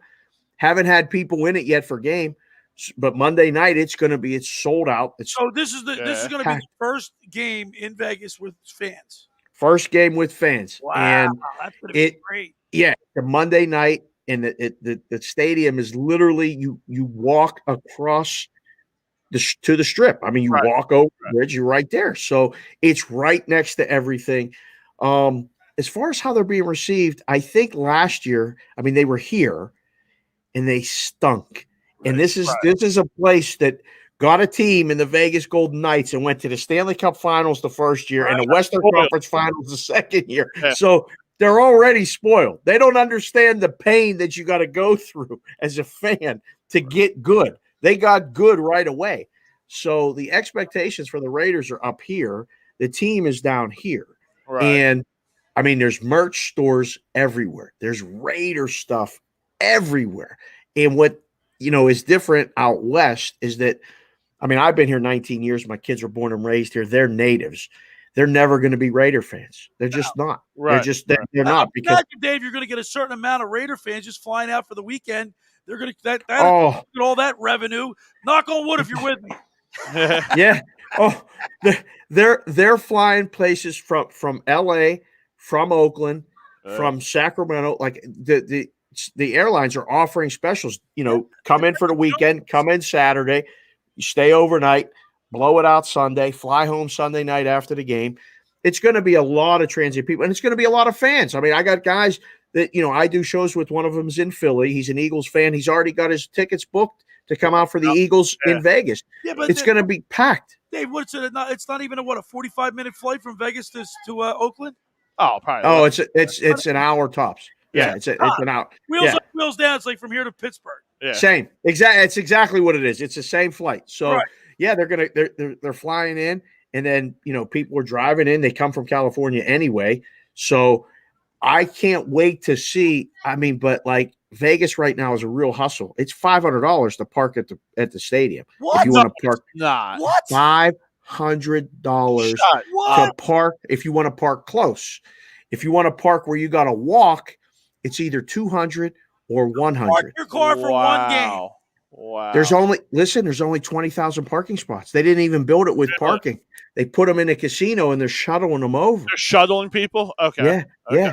So how far? So what's the closest casino to the stadium? Oh, it's Mandalay Bay. Literally that corner. So Mandalay Bay, New York, MGM, the Trop, all that stuff. Mandalay Bay a few times.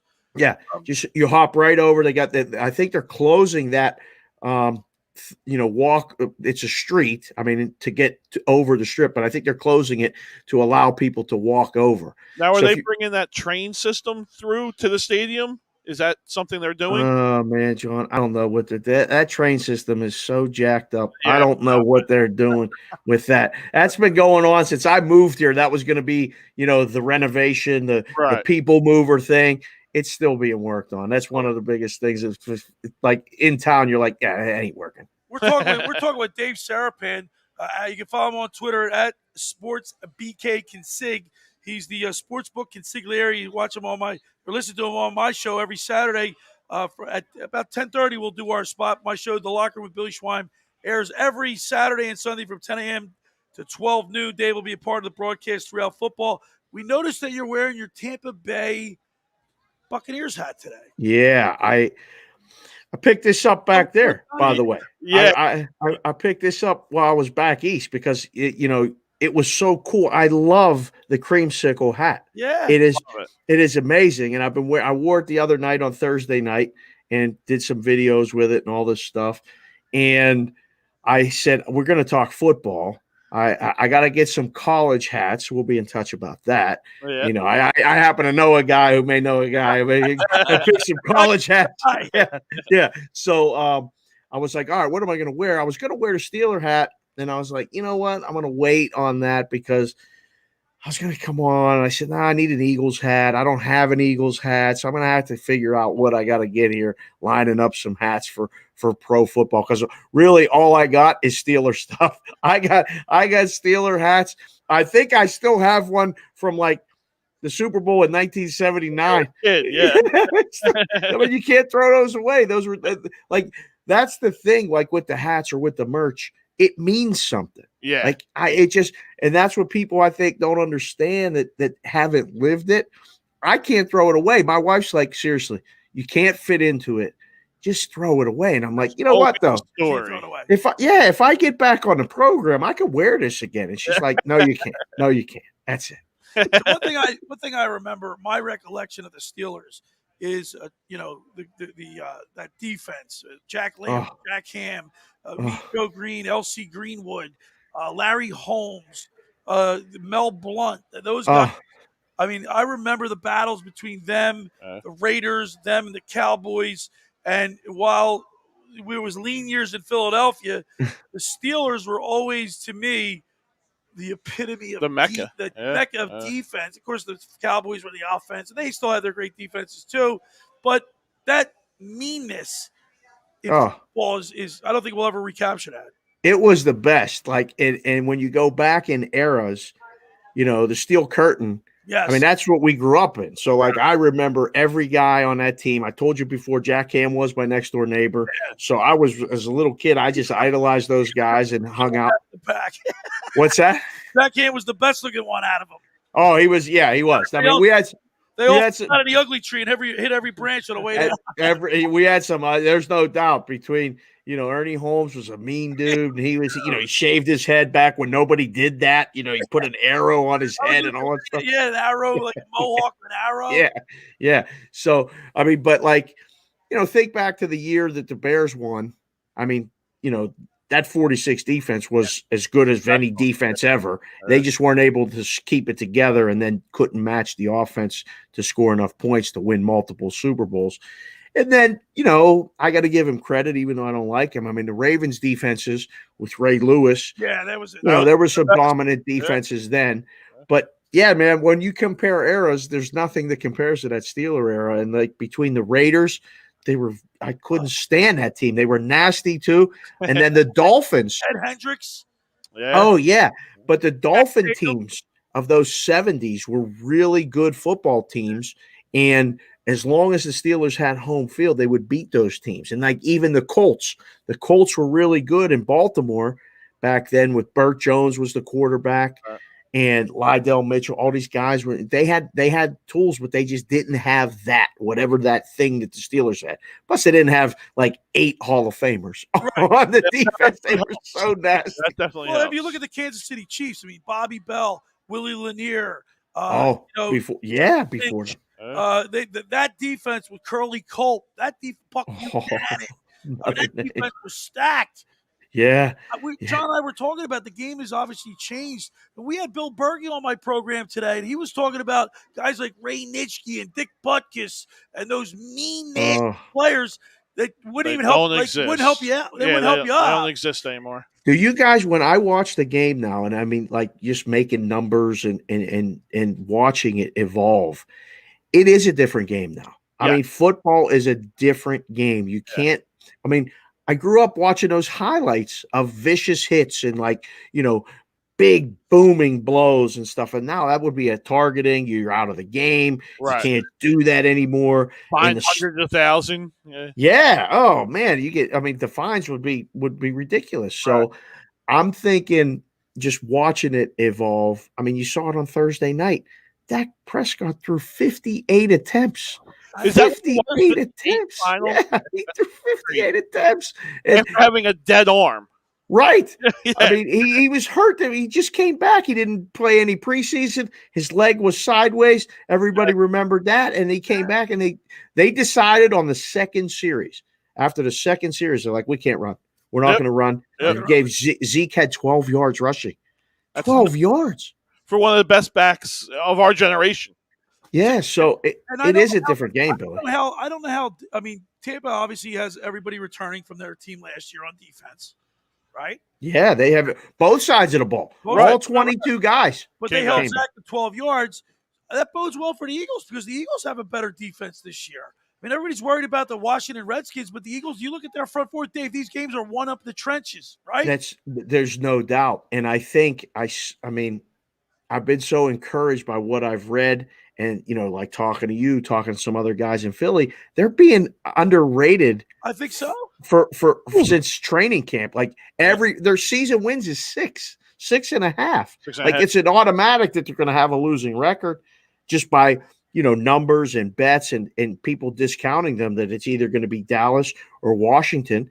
People aren't giving the Giants a chance. I think it could literally be reverse order and end up Eagles, Giants, Cowboys, Washington. Okay. I mean, anything can happen in this. I don't think one team is that much better than the other. Dallas's offense looked great. They have a paper mache defense. Yeah. I mean, you're just going to run through them. Right. So it comes down to one thing. You guys know this. If Hurts plays well, doesn't turn the ball over, keeps them in games, and stays upright, we can't have him getting hurt. Right. They're going to be fine. I think they have weapons now on offense, and they have a good offensive and defensive line. I mean, We'll see about the offensive line. I agree with you, Billy. I think the defensive line is strong. Yeah, the defensive line is very good. Yeah. Well, here's the thing, and I agree with you. These prognosticators and I know some of these guys that go down to these practices that are scribes that cover the game, cover the team. I don't know, they look at certain things and they talk to certain people, but do they know the game like the X's and O's? And are they buying into the hype? Are they creating an illusion, if you will, because of what people tell them in other cities? You don't know. We don't have an idea because we didn't see them play in the preseason. I know. I think that's what they're going to be. I think that's a big uncertainty going into the season. For you to say this team division could be upside down the way they finish from what the people are predicting, I agree to that. Yeah, I mean, I've said it now for years in the book, and can we swear on here? I don't want to swear if we can't swear. A little bit. Nobody knows shit. I've been saying that. I've been saying that in the book for years. And if you want to edit it, it's nobody knows squadoosh. That's the word I'm using, because you put these numbers up and then they play a game or two and you're like, that's nothing from what I read. Right. They're not that everything that I was reading and reporting about and stuff. What were you looking at? So I just discount it all. I judge my own eyes. And, I've watched football long enough and played when I was a kid and stuff. I don't know. I don't subscribe to the thing that you have to have played to understand it, because there's some super smart guys but that you have to watch it and you have to see what maybe other people aren't seeing. And I'm telling you, I can't wait for the Eagles game tomorrow. I mean, it's one of the ones in the early slate that I will have definitely on my TV. because I want to see what they do defensively, to slow down the Falcons offense, because that total's really high. I mean, That's what I No, I said. thought that did you say today it was low? It was 48, 45. it's 48 and a half. 48 and a half. Was That's it- what is that Yeah. high for them? That's very high. Well, I mean, if you 42? look at the board, okay, there's only 2 games that are higher, Billy. Did it go up? Well, let's What was see. it this morning when you and I talked? It opened 46 and a half in a lot of places. Right. So And now it's 48 and a half. There's a couple books that I'm looking at right now that are 49. So I think people are just assuming that it's going to be a score fest, and I it's think going to that's go over. fair. I think that's fair. I just look at the Eagles. I don't know who's covering Kyle Pitts. You know what I mean? That is going to What you've seen from this kid, Singleton, like who's can't covering cover this guy? I think that's going to be a matchup problem for everyone, though. Right. Like, I don't think that's unique to the Eagles. Like, you got to find a way to just kind of keep this guy in a box, maybe, and keep a front and guy behind him, let him maybe just little chunks of yards rather than any big plays. Yeah. But I don't think the Falcons are going to be able to run the ball at all tomorrow. No. That's fine with them, I'm sure. I mean, they're one of the few teams, one of maybe a handful of teams that have a legitimate 2 tight end offense with Hayden Hurst and now Kyle Pitts that I think are going to do a lot of damage and for this offense. You did fantasy drafts. Would you take anyone on Atlanta to be a running back? I did. No, not running back. I mean, if I'm taking Mike Davis, it's 8th, 9th, 10th round. Late. Yeah. Auto pick wouldn't even pick them. Yeah. I don't think they're going to be a running offense. But, I mean, do you think, from what you've seen in preseason for the Eagles, do you think we're going to have a good offensive running attack? I don't know. I think the jury's still out. I really don't know. I think, again, they brought in some guys right for the offensive line, and you have to watch the offensive line. You'll know after the first quarter, like, what they're going to do. Is a starting left tackle. And we just gave him a lot of money to be one. Okay. Jason Kelsey, who's been there since the dark ages. Right. He's the center. You got Lane Johnson, who's often hurt. But one of the best when healthy. Same with Brooks. Yeah. All right. Yeah. And then I think Samalo is the left guard. Correct. Healthy, these guys are one of the best, but they're getting older, and the health comes into question. Well, as long as they can either keep people off of Hurts long enough for him to throw, or take off and run and then slide, because you find out now you can't do what you did in college at places like Oklahoma and Alabama. I mean, you don't have the better team all the time. Everybody's a pro, and they hit really hard in the NFL. Moves against other guys in the NFL. Yeah. So again, that's the key. I like the Eagles tomorrow plus the points. I 100%. John said earlier in the show that he's going the other way. He's going to lay the 3.5 and taking the 3.5. There's a guy that's supposed to like the Eagles. I love the Eagles, but I'm taking the 3.5. I don't see any way they win this game. I don't. I really don't. Really? I just don't. I don't know how we're going to. I think we're giving up 31. Okay. That's all right. I don't see it. And I don't think we have a wide receiver besides Smith that can run around. We got guys that can burn.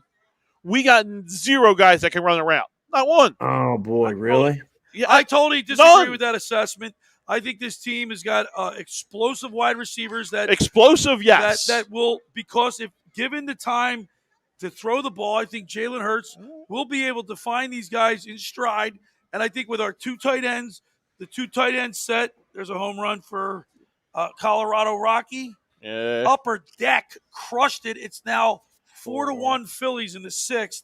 But I digress, because baseball, I think the Phillies are done.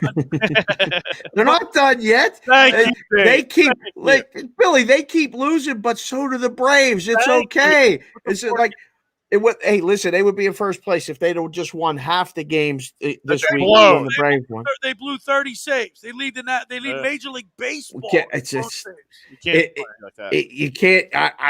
It would be a true anomaly if they actually got the division with those results. I mean, you're right, Billy. You can't win like that now, but they still are. They're hanging around. They're scoring runs. They're going to look. That's not going to change with 21 games left. They're not going to just have an epiphany on how to play baseball. They've already committed 2 hours in this game. What do you think? Can they go 13-8 in the 21 games? Go 16 I need 16-5. I think what they got 21 games. 22 games, something like that. Out of 21 games, yeah. 16-5. I think if they do 16-5, they make up the 4.5. I think it's doable. I really do. 16-5, but no games. They got no games against the Braves, right? They're done with the Braves. I think we got one series. Yeah, I think we got 3. Oh, they still got 3 games left? We got the Mets. We got the Braves. Oh. We're done with the Nationals and the Marlins. No, we got the Marlins. You got the Marlins. We got the Cubs. Yeah. We got the Pirates. We got easy games. We got the Pirates. 16-5 is doable. See, when he says we've got easy games, that scares the living shite out of me. I'll tell you what. Yeah. Because look at the Colorado Rockies. They come in with a 19-50 record, and we're 1-4 against these clowns. I know. I did a show yesterday. The Phillies against the Rockies, the Marlins, and another team in the National League that's really bad. They have a losing record against those 3 teams. Yeah. That doesn't bode well to win a division in Major League Baseball. I want them to win. I would get excited. I've been excited all fall. Right. All August and most of September here, the 12th. Today's the 11th. I've been really into it. Really, look, we're still talking Phillies baseball is relevant in August and early September. I love it. What's wrong with that? Nothing's wrong with that. And now that the Eagles start tomorrow, I think people are going to they're going to be an afterthought, with the exception of John because he loves baseball. But they're going to be an afterthought, especially if they lose games like they lost last night, 11-2. Is there a bigger letdown than a 1-game playoff after all this season? I don't want that. Yeah, that's got to be heart wrenching. And to lose it. Yeah, lose it. It sucks. Like you get all excited. You actually made the wild card game. Yeah. And then it's 1 game. You face an ace. Your team gets 4 hits. You never threaten. You get shut out 4-0, and you're like, "That's it." I was hyped up for this. Yeah. Believe me, it happened at last couple. When the Pirates were good, the only time in the last 30 years they were good. They win 98 games. McCutchen, everybody, and they go and they get Madison Bumgarner. Literally get 3 hits over 9 innings. You're done. Then they get the next year. They get the Cubs, and Jake Arrieta, when he was still good, comes in and throws 8 innings. 2 hits. They don't hit a ball out of the infield for 5 of the innings. They run into a buzzsaw. It was terrible. There's nothing. I mean, you invest so much to be a fan in baseball, and it's fun. I still say, as fun as it is for the football, and the whole city gets caught up in it. When you're a baseball fan and you go 6 months where you start with excitement in April, coming out of spring training, and the team comes out of April with a 500 or better record. Rolls into weather, start getting warm.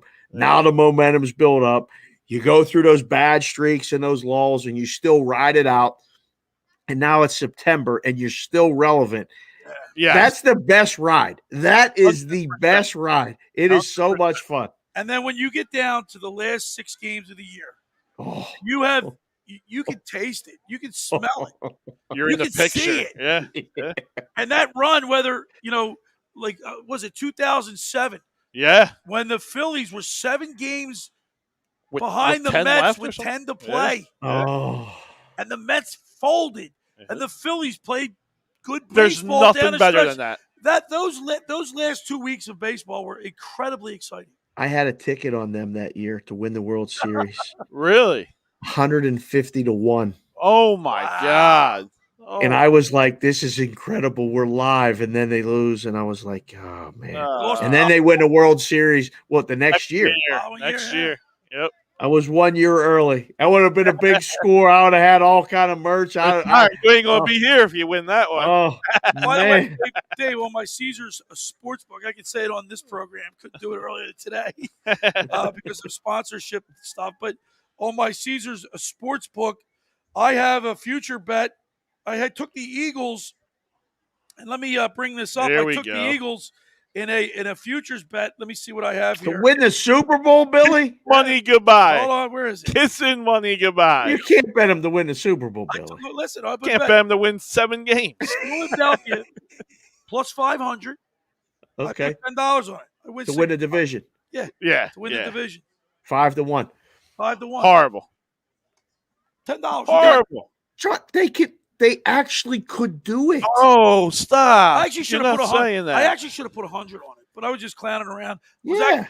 I just did it. So here's our poll question for the day. Right?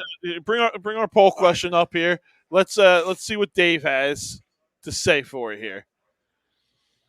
Do you have more confidence in the Eagles after this Dallas loss? Do you agree or disagree? Oh man. I don't know if I've been drinking the juice or not, but I think I agree. Like, you agree? Okay. Yeah, because I mean that's a crushing loss for Dallas. It's the first time in history, first time in NFL history that a team has lost the turnover battle by 3 or more, been outgained by 100 yards, and lost the game or something. I tweeted it earlier in the week. Somebody put it out, and I was like, the first time in history that happened? Yeah. Like, they were supposed to win that game 3 or 4 times and didn't win that game. And now, you got one guy you're blaming in the locker room, too, and that makes it even harder. In normal circumstances, Dave, I would agree with you. But in a 17-game season, with the preseason not being important, I don't think that this game is going to affect those guys one way or the other. They're going to look at this game as their first game of the season. They got to get out the kinks, and it's the first time we played together as a unit. And you're going to all these things that are going to come into play. I don't think this game is next week's a different week for these guys. It is amazing to me, having been around the locker rooms and working in the station and doing this stuff. It's another day to these guys. Right. It affects the fans and the media way more than it affects the players. They literally turn the page, they go home, they compartmentalize it, and then the next day they wake up. Maybe it lingers for that 24 hours, and then it's gone. That's it. They don't even think about it. They look at it the other way. I think they go, God, look at this. If we like the Phillies, if we didn't blow 30 saves, look where we'd be. They're thinking the same way. If we didn't turn the ball over 3 times, look. So if we improve on that, now if they did this in December, different story. Yeah. Right? Yeah. They did it the very first game against the Super Bowl champions on the road. Brady. Yeah. On the road. I mean, like it's definitely not going to affect them at all, I think, on the field. It might put that seed of doubt in the room. So the next time something like they have to overcome adversity, it'll be in their head. Or I still think it would be a question mark on McCarthy. Like, I think they're still, as the coach, like they're still kind of going, man, you can't get over that hump. They just can't. Kicking a field goal there that one time at the end of the half, like giving Brady the ball back, right? And then all this other stuff. Like, when are you gonna just get that win, right? And you see it now, and like some guys in the room may be like, man, we don't got the right guy. I mean, we just don't, and that starts to fester. That's the only thing I think that a loss like that could even put a seed in somebody's mind. They ain't gonna say nothing about it. Right. Now getting to your profession on this, after the Cowboys loss, did you see a little bit of a line moving for the Eagles or the Redskins or someone else moving up to win the division? The Giants. The Giants, because the Washington was already there. They were already the favorite.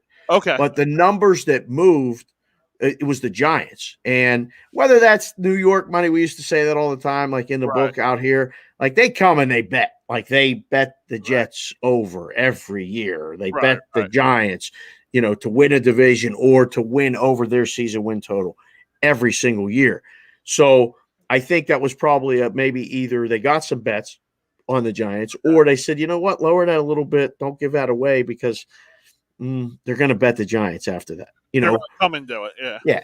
Okay. No question. So, Dave, I don't know if maybe I asked this in a way, but these phone apps, if they take it away from the traffic flow in these sports books, not just in Vegas, but all over the country, like Atlantic City and some of these reservations. It has to have taken its toll. Oh, without a doubt. I mean, and it's funny because Vegas is still a destination.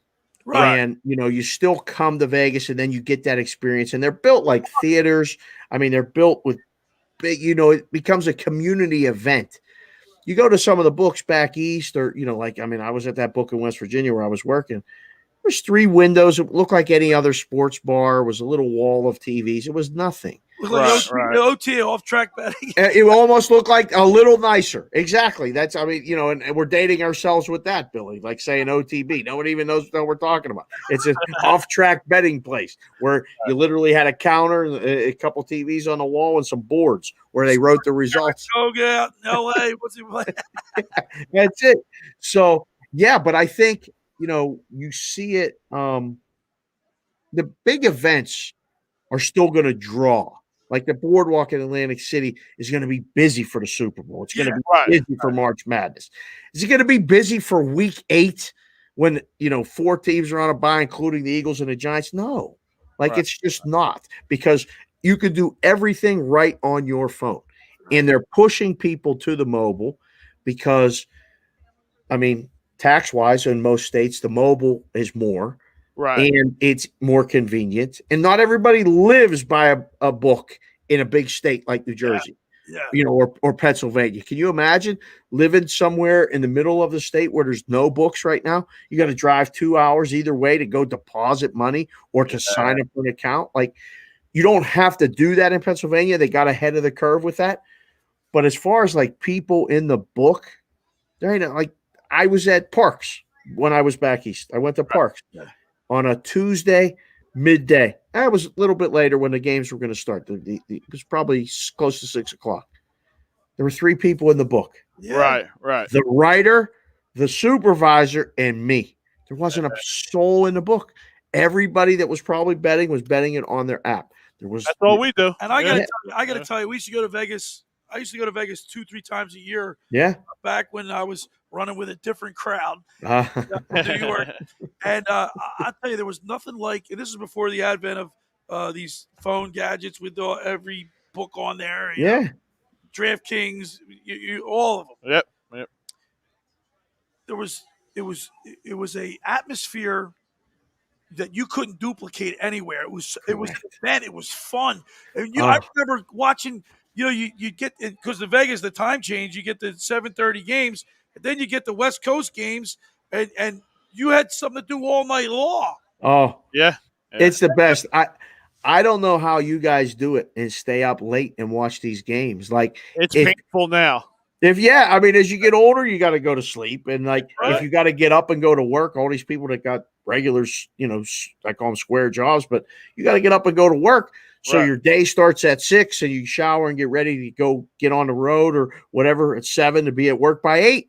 Like, you can't stay up till midnight watching football games because you're worthless in the next day. Yep. So I love the time zone. Billy, what were your go-to spots when you came out? Like, as far as sports books, where did you like to go and hang out? We actually did Hard Rock. We did okay. I forget. It's kind of a blur. The Hard Rock, I remember we stayed out there. There was Mandalay Bay, we stayed at a few times. Okay. The first one we went to was off the Strip. It was South Point? South Point. No, give me some names. I'll tell you as soon as I hear it all. It wasn't a great one. It began with an R. Red Rock? No. The Ranch? Is that the Oh, whoa. That's a different Whoa, John. That's a different type of place. Isn't it Dave, Charlie's Boulders or something out there? Name all the casinos. Can you name all the casinos? I'll tell you exactly who it was. Yeah, off the Strip?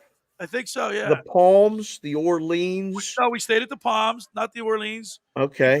If you go the Silverton, the South Point. As soon as you say it, I'll tell you. I'll know it. The M Resort is that way, and then if you go north, Jerry's Nugget is off the Strip.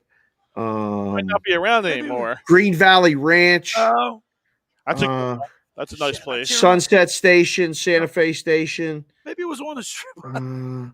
This guy doesn't know where he was. All right, New York. If you get to the corner of the strip, Never stayed in New York. MGM, New York, Bally's. Never stayed in Bally's. Oh, you did? Okay, so down that way. Stayed at Bally's. Oh, then you come up a little further. Like now, the Cosmopolitan is there. Right. The Bellagio, Planet Hollywood, which is now that's Planet Hollywood. It used to be the Aladdin. Then Paris, yeah. I never stayed Venetian. there. Mirage, Treasure Island, Caesar's Palace. On that side of the street, I was just down there walking. What's in between there? I know. Can't remember. The Luxor. No. Yeah. Well, why he's thinking, Dave? I can't remember. We have an announcement to make that we made last week with you on here. We have officially made a Facebook event for our trip out there to Vegas. So we're coming out there the 26th, 27th, and 28th of August next year. Oh man. We got some people already signed up and ready to go, already paid their money. So we're coming out there, and we expect you to be a gracious host for us. It's gonna be great. I can't wait, man. It's gonna be fun. I just ran into a guy yesterday. We can set up golf times for anyone that might want to play golf. This is what he does. It's his business. Okay. So he could set up tee times and we'll get transportation to and from if you want to do that.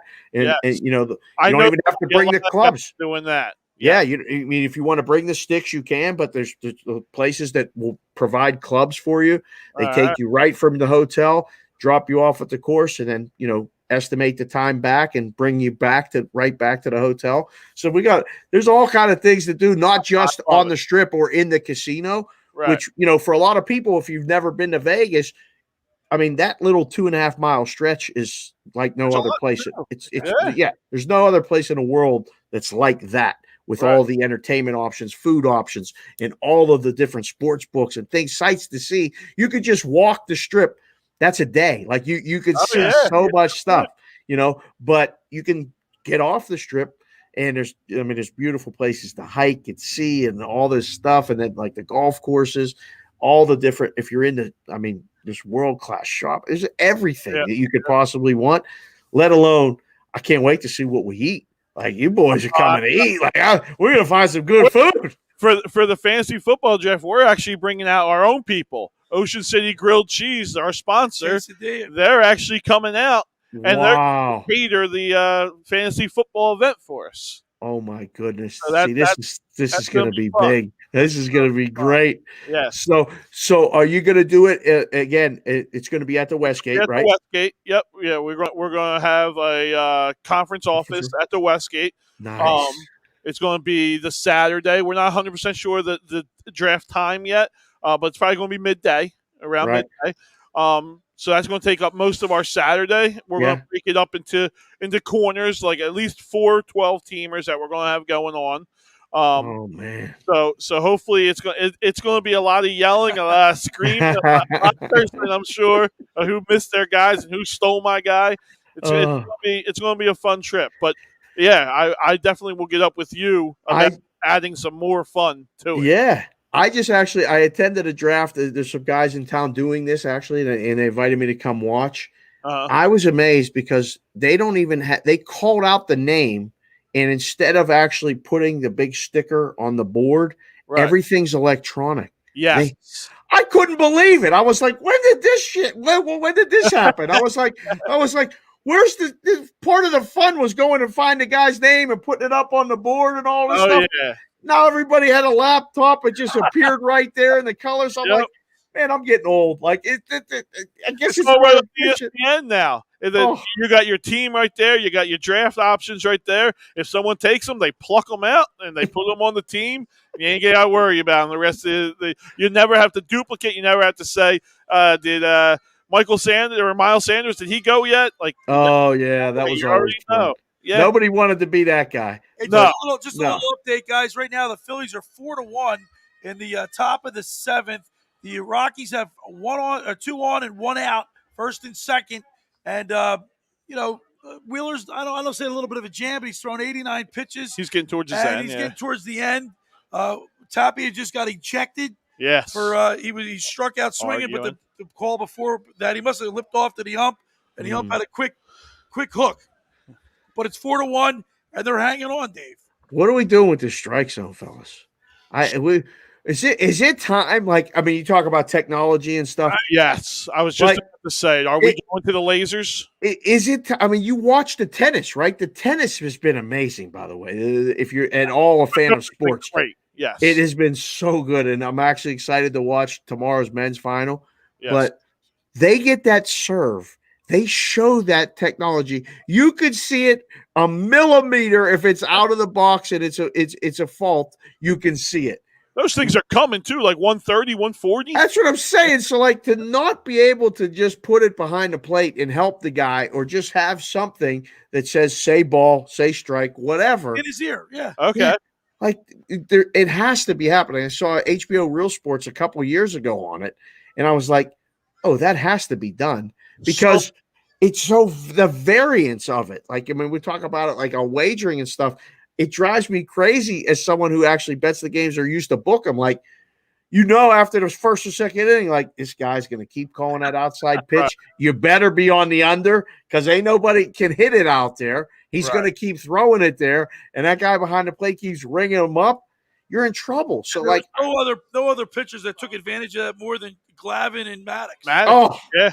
Those guys lived out there and got away with it. They got the calls every time, and then they would get out there and they would go a little further out and a little further out, and the batters felt defensive, like, we got to swing. Oh, yeah. So if I'm not mistaken, though, I do believe MLB is going to be doing this in spring training for minor leagues.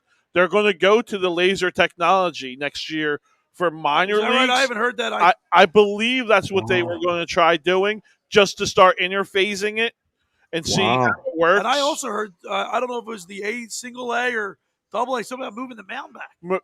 I don't know if they. Wow! They've been talking that would about mess that. With the integrity of the game. I don't know. 60 feet 6 inches is going to be moved. It's been that for over 100 years.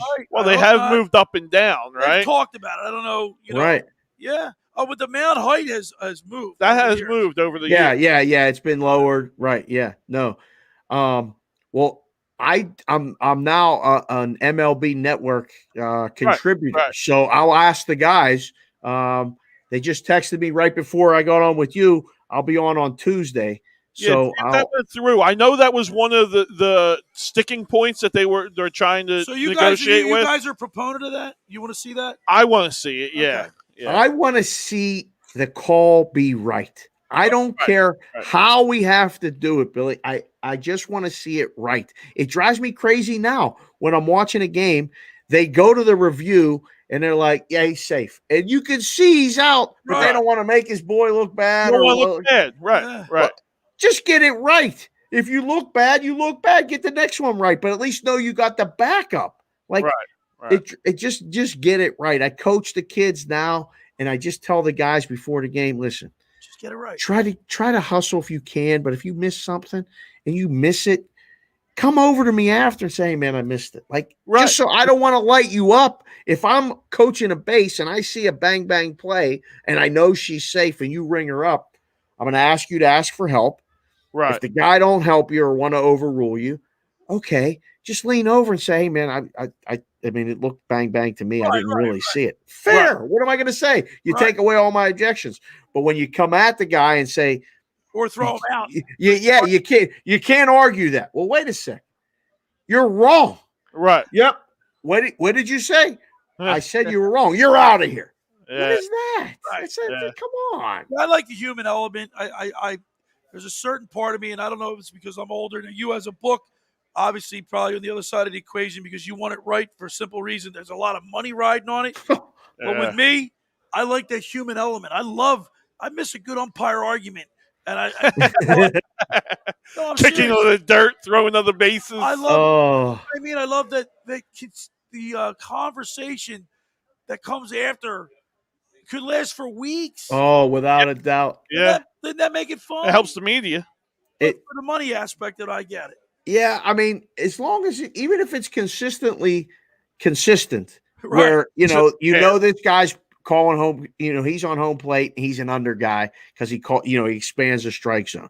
Right. Fair, okay. Like And at if he least does for both sides, yes, like, 100%. That's if you're fine, bad for both sides, that even makes it more fun because no doubt. you got everybody screaming at you. And you got to adjust. You got to know in the box. Like I got to stand on top of the plate and hit that outside pitch because he's going to call it a strike anyway. So at least Right. Wow. Do you have the Michigan game on by any chance? Michigan We're just kicked watching off. the Phillies. We got the Yeah. Phils on. Okay. The Michigan, they're wearing blue on blue.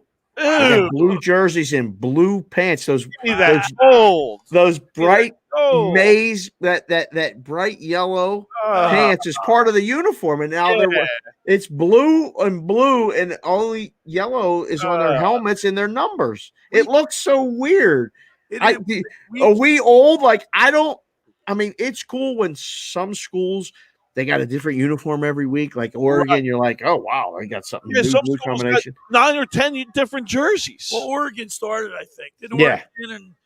Boise State was one of them. Boise was like a couple of West Coast Nike schools. Right.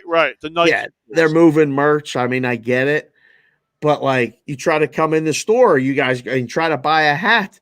Like, which one do you buy? Because they're going to put out all these different hats and colors and this and that. Yeah. And then, I don't know, maybe I'm a little biased because I went to Penn State and they had never changed the uniform in 100 years. And I kind of like it. I like the blue jersey, the white helmet. It's clean. Every once in a while, they put the number on the helmet, really got the alumni upset. They're like, what are you doing? You can't put the numbers on the helmet. Listen. Grandpap, relax. They're only doing it for one game. It's a kind of a special thing. The Florida Gators did today. They had the American flag within the Gators. Yes. For the 9/11. Oh, I didn't see it. Yeah. And that actually looked kind of cool. Right. And I think it was Army that ran out with the flags today. The whole team had a flag. Wow. That was pretty nice. Cool. Yeah, that was pretty cool. Something happened on Thursday night that I thought was a little strange. 2 national anthems.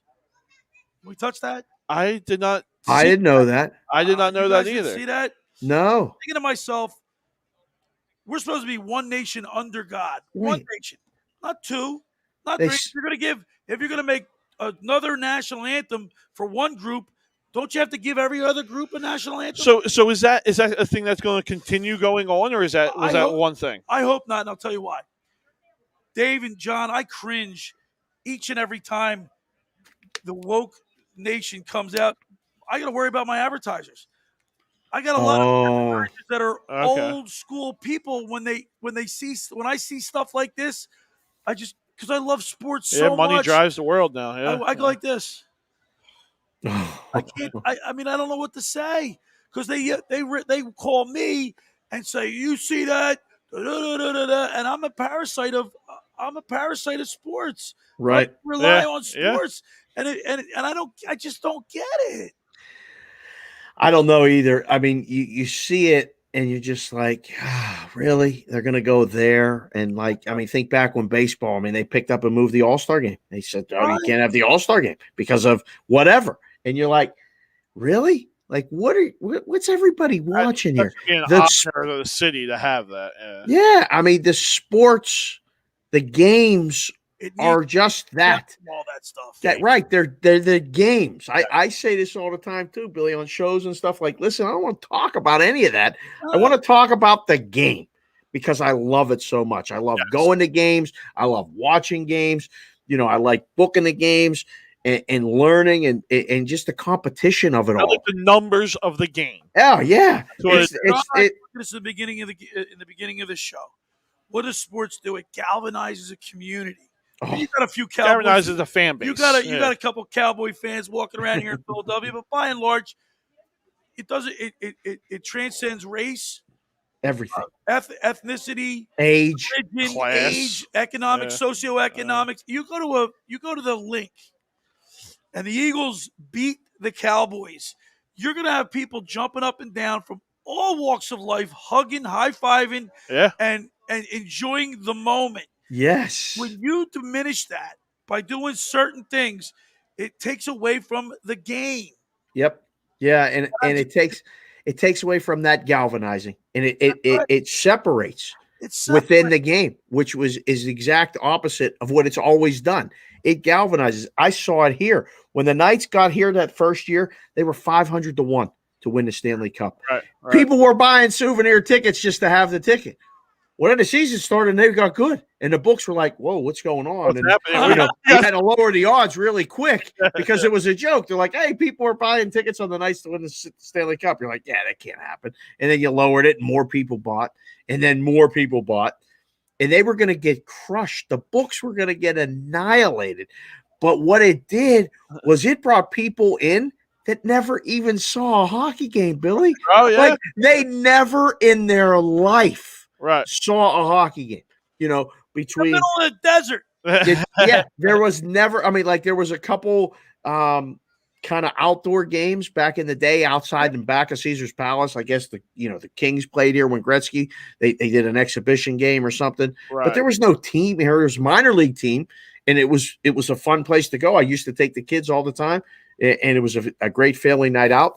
But when that team got good, even neighbors that hated each other were flying Vegas Golden Knights flags. Yeah. People got it on their cars. There's stickers everywhere. And then the merch just exploded. Because when they first opened or, first started the season, everybody's like, man, I don't know about that gold in there. I don't know about that emblem. 4 months in to be right before the playoffs, it was everywhere. Nobody was talking about none of it except how good it was. So galvanized the whole place, the whole city. Wherever you lived, you were a Knights fan. If the Knights were on that night, you could actually go grocery shopping and be there by yourself because everybody was home or at their friend's house watching the game.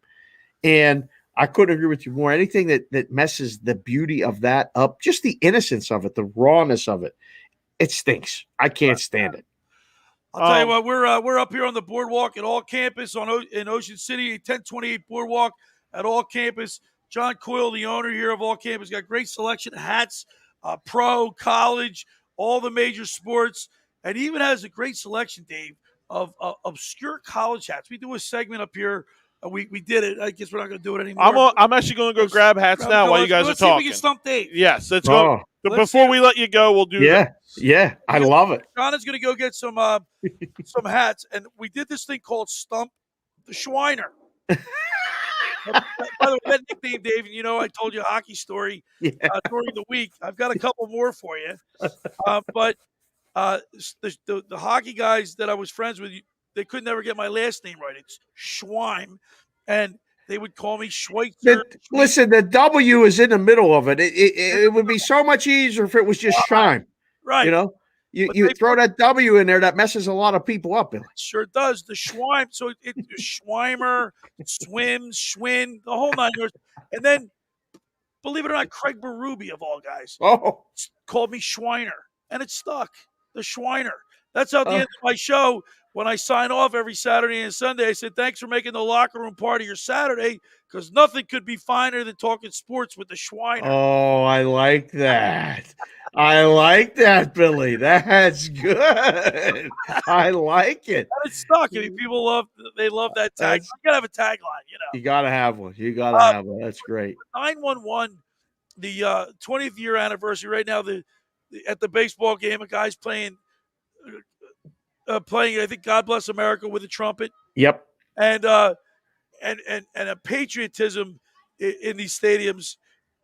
That's another thing that galvanizes. Oh, yeah. I think that, Well, Billy, do you remember it? Do you remember the comeback from 9/11, the baseball game, the Mets game? Yeah, the Mets game was unbelievable. Goosebumps just saying it.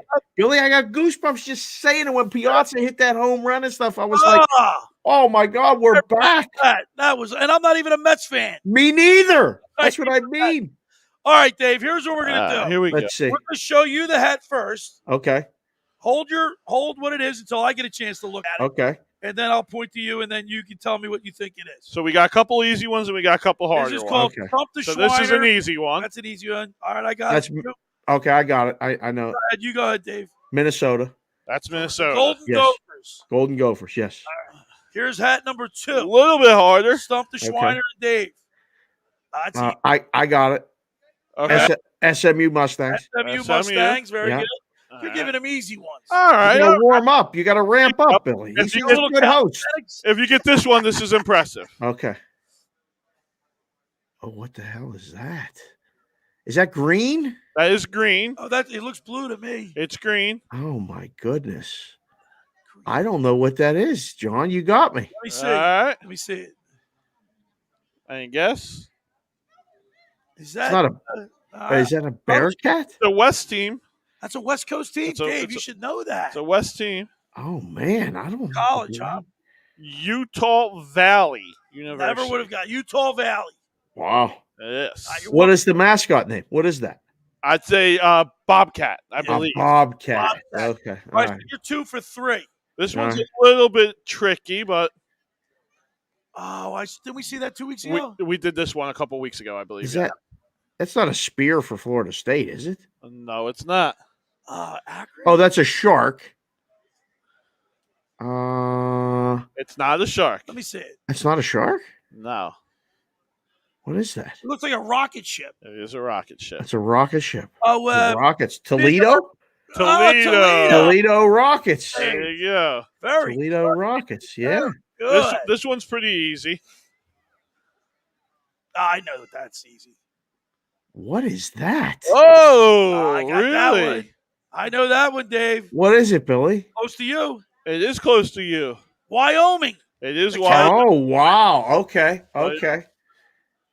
We're tied. How many Wyoming hats are you selling there, John? I mean, you really, that's got to stay on the shelf. That one's going to end up on that discount bin by the end of the season. The kids love the cowboy. The kids love it. True. The kids love the cowboy, and they do buy it for that. This one, this is tricky. You know what? I saw this 2 weeks ago, and I still can't I did remember. too. Yes, we did this one That's too. SU is not Syracuse University. No, What is that? And that's gold, blue and gold, right? Yes, it's blue and gold. Stony? No, not Stony Brook. Stony Brook. No. No. What is it? Any guess? Do we got a guess? Susquehanna University? No, that's a good guess. Oh, though. wait. They're red, but that's a good guess. Shit. I haven't seen Spalding University. Spalding? Spalding University. Where in the hell is Spalding University, John? I believe that is in Iowa. Oh, all right. I believe And it's here's in Iowa. the final hat. This- And I have no idea who this hat is. Good luck. What in the world is that? It looks like it. Let me see what it is. Let me describe it. Oh, what the It looks like a some type of tiger with wings. yeah.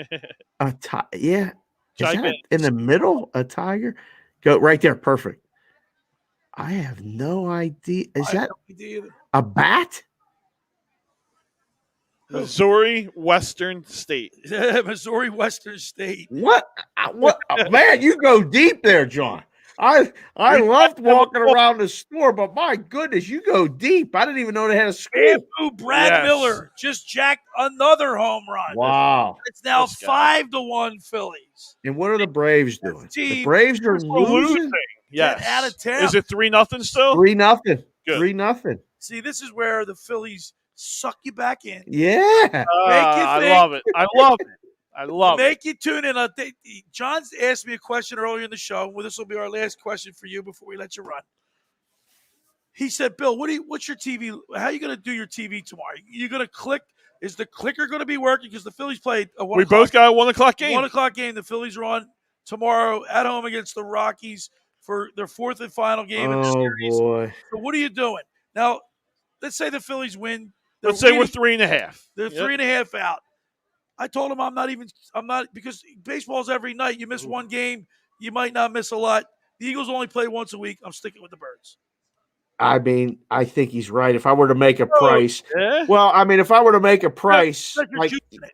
you know, the juice would be overwhelmingly. I mean, Eagles minus 350. Right. You know, I mean, like because of the once a week thing, you can't miss the Eagles game. You can Right. see the highlights of the Phillies game, and if somebody's pitching a no hitter or something, you can flip it on. Right. But you got to watch the Eagles game. You watch the Phillies game during halftime. You go right back to the Eagles game. Exactly. If that game gets uncompetitive, non-competitive, then you go back and watch the baseball. Right. Right. But, Okay. you know, All right.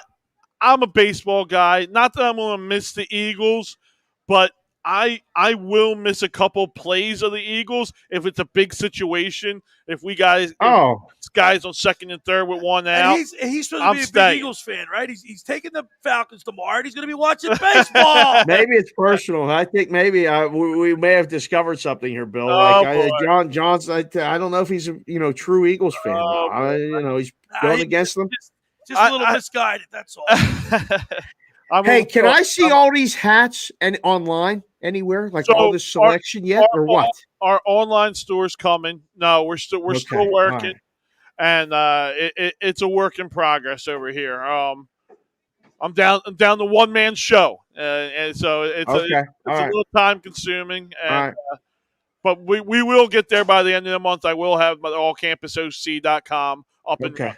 All right, Dave, listen, I'll tell you what, it flew by with you. I mean, it's amazing. I had a great. Thank Love you it. for being on my show today. We look forward to doing a segment with you each and every Saturday with the Sportsbook Consigliere. Very nice. All right, and appreciate it, Dave. Schweiner. Schweimer? Well, it's Schweim, but my closing is thanks for making the locker room part of your Saturday because nothing could be finer than talking sports with the Schweiner. Schweiner. I love it. All right, fellas. Bryce just that one? MVP. Bryce Harper. He's live. If they make the playoffs, he will win the MVP. Yes, there's no question. You can check your sports book, Billy. I got bet on him, baby. He was 50-1 3 weeks ago. 5-0. Now he's 5. Last week. Dave, let me maybe you could try. I think I saw something that there's only 4 teams in modern history that had an MVP that their team didn't make the playoffs. Oh, wow. I would not have guessed that. McCutcheon was one, but there was a 1-game playoff, I think, when McCutcheon was MVP, and they lost. Right. So I don't know if that counts because they didn't really make the playoffs. They made the 1-game playout. Andre Dawson won it for the Cubs one year when he was back in the Cubs, and they stunk. Okay. He won it. I can't think of too many other I don't think there's MVPs. there's only 3 guys. Yeah. Wow. We'll have to go look at that. That's actually a good trivia question. That is a really good trivia question. Yeah. So, Dave, listen, man, we really appreciate it. We enjoy having you come on. The Rant Booth was here on A2D Radio. We're on all the major platforms, Facebook, YouTube, Twitter, Twitch TV. We're up here on the boardwalk every Saturday night at all campus. We love it, and we look forward to talking to you again. Have a great rest of the weekend, boys. Go Birds. Yes, sir. Go Birds. Keep believing in those Phillies, Billy. Come on. They're not going away. The knife is hovering over their chest. See you guys later. Take care. All right. Bye-bye. Here he is, Dave Serapan from the Sportsbook Consigliere.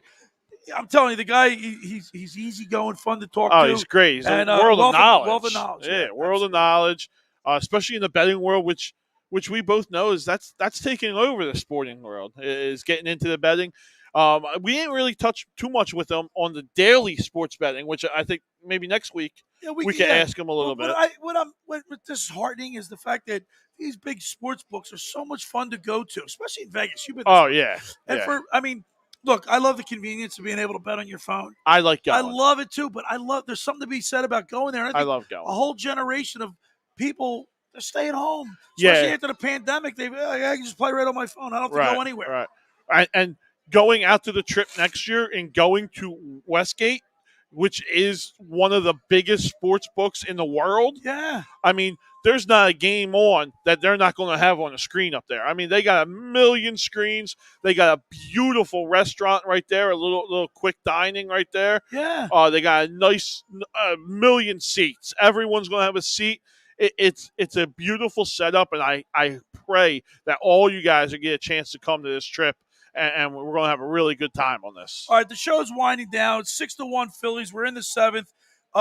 John, so you want to stay with you're going to take the Falcons tomorrow minus the 3.5. Yeah, I'm going to lay the points. Are you waiting for tomorrow to put the bet in? Did you already take it? So I do a pick'em league where we don't do points. Okay. Right.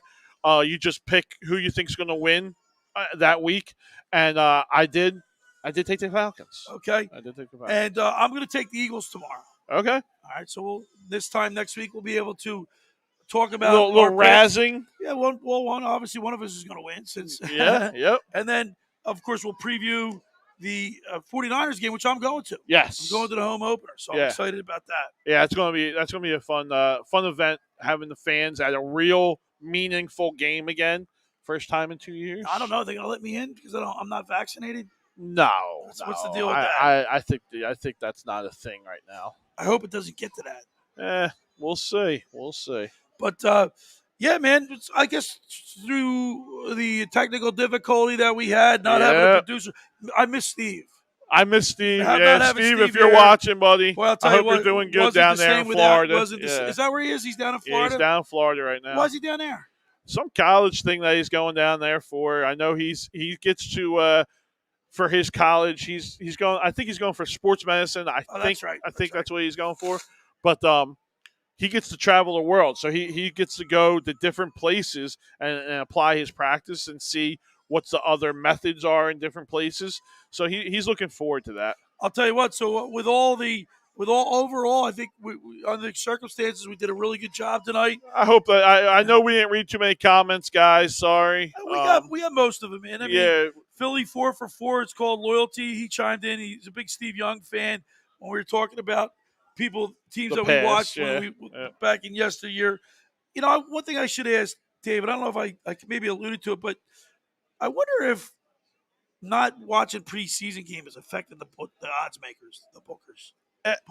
I don't think it does. I would assume, and I think this holds true for every week. If you're a betting guy, that week 1 and 2 are usually your best chances of winning money. That's right. Right? So, because odds makers don't really have a feel for that team yet. Right? So, I mean, we just saw it college football, right? Ohio State, 13 and a half. 13 and a half points favorites, and they lose outright loss. So, I mean, and it's going to happen. I know Oregon's a good team, but in the NFL, when you have these odds of Dallas minus 9.5, to me, that just was way too high. Now, what's the big game on tonight? Is there? I mean, did you see the schedule? Well, it's horrible. I think it's Iowa State, right? That was at a 4:30 game, wasn't it? Let's go to my sports book and check it out. Was that the 4:30 game? That's the biggest game of the week, I think. I think it was the 4:30 game. Okay, but I could be mistaken. So what we'll do, we'll see what games are on the book here. Well, I think that Texas was the biggest is game. actually losing to Arkansas 16-0. Wow. Miami only holds a 2-point lead over the Appalachian State Mountaineers. Appalachian State's a good team. Always have been. I played against them when I was in college. They're a good team. North Carolina is losing to Mississippi State. The Bulldogs hold a 13-3 halftime lead over the Wolfpack. The Missouri Tigers are losing to Kentucky 21-7. Hey, you're talking about the little guys. And of course, I guess the Washington Huskies against the Michigan Wolverines would be the game that we'll watch. That's later not on bad here tonight. Yeah. Jackson State against Deion's team. Jackson State against Florida State. The Gamecocks against the Seminoles. Vanderbilt at Colorado State. That's a 10-10 game tonight. That's the late game. San Diego State versus Arizona. That's a good game. Yeah, it's a 1-point spread. You know what? It's a close game, but it's not a good game. So let me ask you a question. So this Washington Huskies at Michigan, is it still open to bet? You can. That's the best thing about having the phone betting is you can do the in-game betting. I mean, live game betting. You could bet a single play, Bill. You could bet if that play, the next play that they're running, if it's going to be a run or a pass. Yeah, but it says plus 7.5. Right. I mean, the spread changes throughout the game. Wow. So maybe I could tease Michigan. You and your teasers. I like the teasers, and maybe I'll take Arizona. Is that Arizona? That's what's his name's team? Herm Edwards. That's Hermes. Edwards. Yeah. The Aztecs. Who played for the Aztecs? A good running back came out of there. Arizona? No, San Diego State. San Diego State was Marshall Falk. Marshall Falk. Did he win the Heisman? How about the Utah Utes against the Brigham Young Cougars? That's not bad. That's a 10-25 game. That's Utah at Brigham Young. Yeah, that's a good game. Utah, but Brigham Young is 7-point dogs at home. They lost their quarterback. I like them. That's why. Yeah. I'll tell you what I'm going to do. Just for shits and giggles, Right. I'm going to take Arizona Wildcats -1 at home, Right. and I'm going to take the Brigham Young. I'm going to take the Utes, Okay. and I'm going to tease them up. So you're gonna take the Utes at Look, I'm going to -4 take or whatever. the teaser. Right.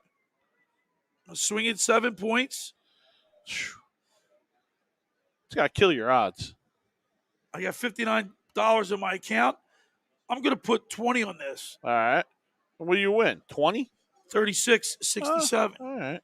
It's not a lot. That's not bad. But I got Arizona now getting 5.5. You gotta like that. And I got the Utah Utes as a pick 'em.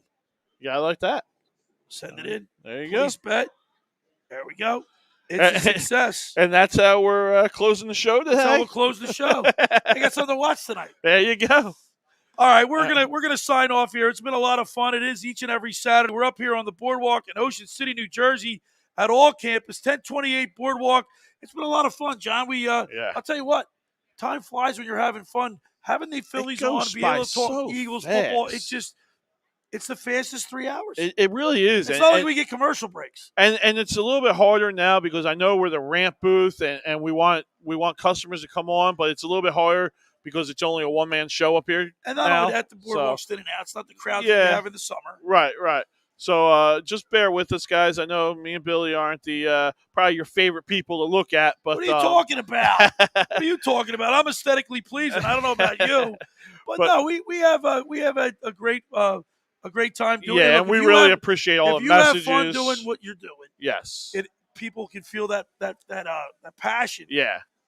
You're going to get interaction. I think we had a great message board today. We had a lot of interaction, and we have a bright future with this. We got the Madden right around the horizon. Don't sell yourself short, John. Yeah, the Madden show is going to be fun, guys, and then ramping up the next year for the Vegas trip, and it's going to be a fun doing the Rant Booth the rest of the year. Don't forget to catch my show tomorrow on 97.3 ESPN, The Locker Room, from 10 a.m. to 12 noon. I'll be talking with Fox 29 Scott Grayson.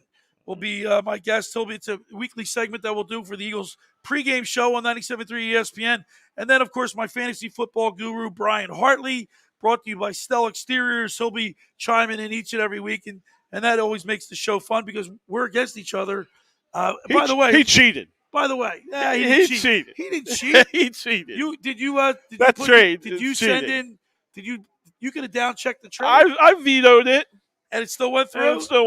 All right, by the way, did I play you? No, I don't think we're playing each other week 1. Let's look at before we sign off, let's look at our where you are. League. Just our league. All right. Now we'll check out what we're doing now. I'm getting waxed, I think. The Playland Fantasy team is I'm actually losing to Team Simpson. I think that's Scott's son. Yeah. Let's see what the matchup looks like. All right. I'm losing 38-23. So that's to me. I mean, he had his quarterback play though. No. Oh, okay. Who did he have? Amari Cooper. Oh, that's a tough one. And I had Chris Godwin from Tampa Bay. He had a good game. So I'm in it. You're in it. I'm right there. How are you doing? So I'm you're down. Right there too. Yeah, I'm down. But he had he had Dak playing. Who else? That's it. So you only had one each. And I had CD Lamb. So, and who had a good game? Yeah. All right, so we're both losing, but we're in a good position. Yes. All right. That'll conclude our show tonight. I hope you had a great time watching it. We had a lot of fun doing it. We're going to sign off from here. This is Billy Schweim for John Coyle saying so long. We'll see you next Saturday. Take care, guys. Have fun, fam.